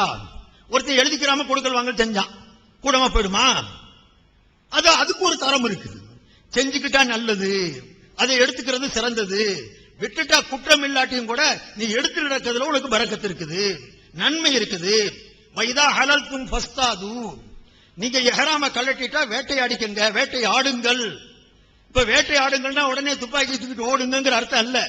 இதுவரைக்கும் தடுக்கப்பட்டீங்க, இப்ப உங்களுக்கு அனுமதி இருக்குது. கட்டளையாக அல்லாஹ்வுடைய புறத்திலிருந்து வரக்கூடிய கட்டளையவே நிலைப்பாடுகளை வச்சு பிரிக்கிறோம். சில பரதுங்கிறோம், கடமைங்கிறோம், வாஜிபுங்கிறோம், சுன்னத்துங்கிறோம். ஆக நபியுடைய ஒவ்வொரு சொல்லும் செயலும் எதிலே ஜல்லத்து இல்லையோ, குசூசியத் இல்லையோ, சருகலும் சொந்தப்படுத்துதல் என்ற விசேஷத்தன்மையும் இல்லையோ, அத்தனையும் நபிகள் நாயகம் ஸல்லல்லாஹு அலைஹி வஸல்லம் பின்பற்ற தகுந்தவர்கள். ஆகையினால் அருமைத்தவர்களே, அந்த அடிப்படையிலே தான், இந்த அடிப்படை தான் பெரிய வித்தியாசம். பிஜேக்கும் எங்களுக்கும், தௌஹீத் ஜமாத்துக்கும் முஸ்லிம் சுன்னத் ஜமாத்துக்கும் பெரிய வித்தியாசமே இதுதான். மற்றதெல்லாம் ரசூலுல்லாஹ் ஒன்னும் கவனிக்கத்தக்கவரே இல்லைங்கிறார். நாம சொல்றோம் மற்ற எல்லா விஷயங்களையும் ஏற்க வேண்டியதில்லை, வெறும் அந்த நன்மை தர்ற விஷயம் தான் சொன்னா நபியுடைய சொல் செயல்களை எல்லாம் பதிஞ்சு ஹதீஸ்ல வச்சிருக்கிறாங்களே. ஷமாயில்னு சொல்றாங்களே, நபி எப்படி நடந்தாங்க, நபி எப்படி உட்கார்ந்தாங்க, நபி எப்படி சாப்பிட்டாங்க, நபி எப்படி படுத்தாங்க, எந்த கையால வாங்கினாங்க, எந்த கையால கொடுத்தாங்க, எந்த கையால கழுவுனாங்க, எந்த கைய யூஸ் பண்ணாங்க, ரெண்டாவது எதை யூஸ் பண்ணாங்க, எந்த கால செருப்ப போட்டாங்க, எப்ப செருப்ப கலட்டினாங்க, இதுக்கெல்லாம் என்ன சொல்லுவோம்? நபி வசதியா வலது கால இடது கால காட்டியிருப்பாரு. நமக்கு என்னங்க, நம்மளுக்கு பள்ளியாசுக்குள்ள வலது கால் அவர் போயிருப்பாரு, நம்ம இடது கால வச்சுட்டு போலாம் சொல்லுவீங்களா? அதுக்கு சிறப்பு இல்லைன்னு சொல்லுவீங்களா? அஸ்ஸலாமு அலைக்கும் வரஹ்மத்துல்லாஹி வபரகாத்துஹு. அன்புள்ள சகோதரர்களே, கடைசி அமர்வுல பேசும் பொழுது இன்னும் 4 தான் இருக்கிறது, அதுக்குள்ள எல்லாத்தையும் சொல்ல வேண்டியிருக்கிறது. கடைசி அமர்வில் இருக்கும்போது பிஜே முஸ்லீம் என்று முதல் சொன்னேன். அப்புறம் அவருடைய போக்கையெல்லாம் பார்த்து முஸ்லீம் இல்லைன்னு மாத்திக்கிட்டேன். அப்படி யாரா இருந்தாலும் மாற்ற தான் செய்வேன் அப்படின்னு சொன்னார். ஆனா வேடிக்கை என்ன தெரியுமா, என்னை முஸ்லீம் இல்லைன்னு சொன்னது 2003ல முஸ்லீம் இல்லைன்னு சொல்லிட்டான். அதுக்கு பிந்தி ரொம்ப நான் கெட்டு போயிருப்பேன்ல அவர் வாதப்படி. அதுக்கு பிந்தி எத்தனை மசாயில தப்பு செஞ்சிருப்பேன். அப்ப இன்னும் மோசமா சொல்லியிருக்கணும். முஸ்லீம் இல்லைன்றது முந்தி, முஸ்லீம் தாங்கிறது பிந்தி. முஸ்லீம் தான் முஸ்லீம் இல்லைங்கிறது கடையநல்லூர்ல இந்த நாசர்லாம் 3வது முறை ஓதும்போது நடந்த சம்பவம். கடையநல்லூர் இருந்தார். இது தௌஹீத் ஜமாத்லாம் ஆரம்பிச்ச பிறகு தௌஹீத் ஜமாத் சார்பா 2003ல தௌஹீத் ஜமாத்லாம் கிடையாது. இந்த ஒரு சவால் விட்டு கூட்டம் தடுக்கப்பட்டு புரசவாக்கத்தில் பேசினாங்களே, அதுல யாருன்னு சொல்றாரு முஸ்லீம். முதல்ல முஸ்லீமா இருந்து பின்னாடி முஸ்லீம் இல்லைன்னா ஒரு லாஜிக் ஏத்துக்கிறது. முதல்ல நான் கம்மியா தானே சொல்லியிருந்தேன். முதல்ல முஸ்லீம் இல்ல, குறைவா சொல்லியிருந்தேன்ல, அப்ப முஸ்லீம் இல்ல. நிறைய சொல்லிட்டேன்ல, சிறு நிறைய சேர்த்துட்டேன்ல, இப்ப முஸ்லீம் ஆயிட்டேன்.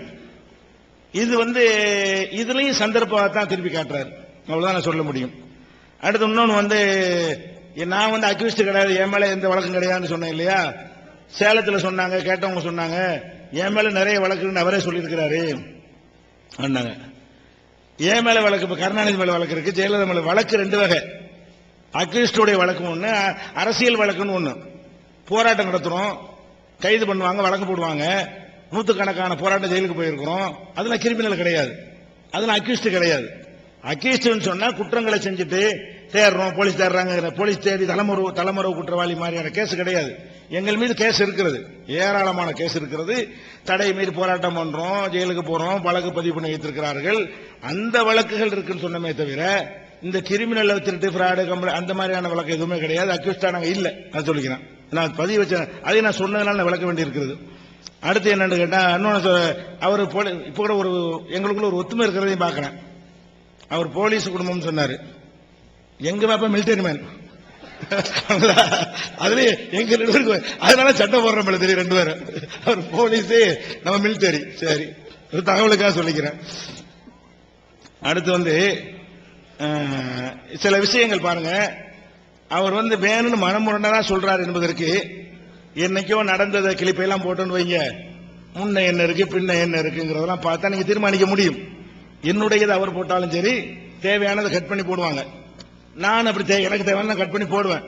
அதுக்கு என்ன வியாக்கியானம் சொல்லலாம், சின்ன சின்ன துண்டை போட்டுட்டாங்க, முன்னாடி என்ன பின்னாடி என்னன்னு சொல்லுவாங்க. அதனால இந்த விவாதத்தில் இருந்து நான் காட்டுறேன். இந்த விவாதத்தில் இருந்த ஒருத்தர் முரண்பட்டு தான் சொன்னது தானே மறுத்தாருன்னா எப்படி எடுத்துக்கொள்வது? இதுக்கு முன்பின் பார்க்க வேண்டியது இல்லைங்க. நீங்க எல்லாம் சாட்சியா உட்கார்ந்துட்டு இருக்கிறீங்க. நீங்களே 2யும் ஒரே நேரத்தில் கேட்டீங்க ஆதியிலிருந்து. உதாரணமா சொல்வதாக இருந்தால், கஸ்ர் தொழுகை சம்பந்தமா முதல் நாள் என்ன சொன்னாரு கேளுங்க. மகரிபுடைய தொழுகையில எத்தனை ரக்காத்து ஓடணும், குர்ஆன் ஹதீஸை வச்சு சொல்லணும். எல்லாரும் நம்ம செயல்படுறது ஊடுதான். ஃபஜ்ர்ல நம்ம 2 ரக்காத்தை தொழுகிறோம், 1 ரக்காத்தை குறைச்சிக்கிறது இல்ல. மகரிபுல 2ஆகவோ 1ஐயாவோ ஆக்கிக்கிறது இல்ல. நம்ம தொழுதுட்டு இருக்கிறோம். இது எந்த அடிப்படையில சொல்றீங்க? அதை சொல்லுங்க. எந்த அடிப்படை கியாஸ் வைப்பீங்களா? இல்லாட்டி ரசூலுல்லாஹி ஸல்லல்லாஹு அலைஹி வஸல்லம் மகரிபுல முழுமையா தொழுதுக்கண்டு எங்கேயாவது வெளிரங்கமா சொல்லி இருக்கிறாங்களா? அல்லது குர்ஆன்லயே இதை தெளிவா சொல்லப்பட்டிருக்குதா? இல்லையே. இது ஈஜ்மாவை கொண்டுதான் அது ஊர்ஜிதமாகுதுன்னு சொல்றோம். குர்ஆன் ஹதீஸ்ல தெளிவா சொல்லப்படல, சமுதாயம் ஏத்திருக்கு. அதாவது ஹதீஸ்ல இல்லைன்றாரு. கஸ்ருக்கு ஆதாரம் ஹதீஸ்ல இல்ல, இல்லையே இஜ்மா கொண்டுதானே சொல்றோம்ட்டாரா? மாத்தி பேசுனது கேளுங்க. எடுத்துக்காட்டணும்னு பேசுறாரு பாருங்க. நிலையில 2 ரக்காத்தா இருந்ததுதான் அடிப்படையா இருந்துச்சு. ஹலருடைய தொழுகையில கூடுதல் செய்யப்பட்டது அது ஆயிஷா நாயுடைய ஹதீஸ் இருக்குது. அந்த ஹதீஸுடைய அடிப்படையில யாராவது நினைச்சிடக்கூடாது இங்கேயும் வந்துட்டு 2 ரக்காத்தா அல்லது ஒரே மாதிரி 2 ரக்காத்தில் நிப்பாட்டிக்கிறோம்னு நினைச்சுக்கிற கூடாதுங்கிறதுக்காக வேண்டிதான் இதுவும் ஹதீஸை வைத்து இஜ்மா செய்யப்பட்டது. எல்லாராலும் இதை அங்கீகரித்து செயல்படுத்தப்பட்டது. அந்த அர்த்தத்தில் தான் சொல்லப்பட்டதை தவிர இந்த ஹதீஸ் நமக்கு நல்லா தெரியும் இருக்குதுங்க. மகரிபுடைய தொழுகையில அப்ப ஹதீஸை இல்லைன்னு சொல்றாரு, இஜ்மா கொண்டு தான் எடுத்தோண்டாரு. ஹதீஸை காட்டினோன்னு இதே எனக்கு தெரியுமே அப்படின்னு சொல்ற இந்த சபையில நடந்து நீங்கள் சாட்சி, இது மார்க்கம் சொல்ல தகுதியான்னு கேளுங்க. அதுக்கப்புறம் மாதவிடாய் பெண்கள் ஹலாவான நோன்பை வைக்கணும் அப்படின்னு சொல்றோம், இது இஜ்மா தானே?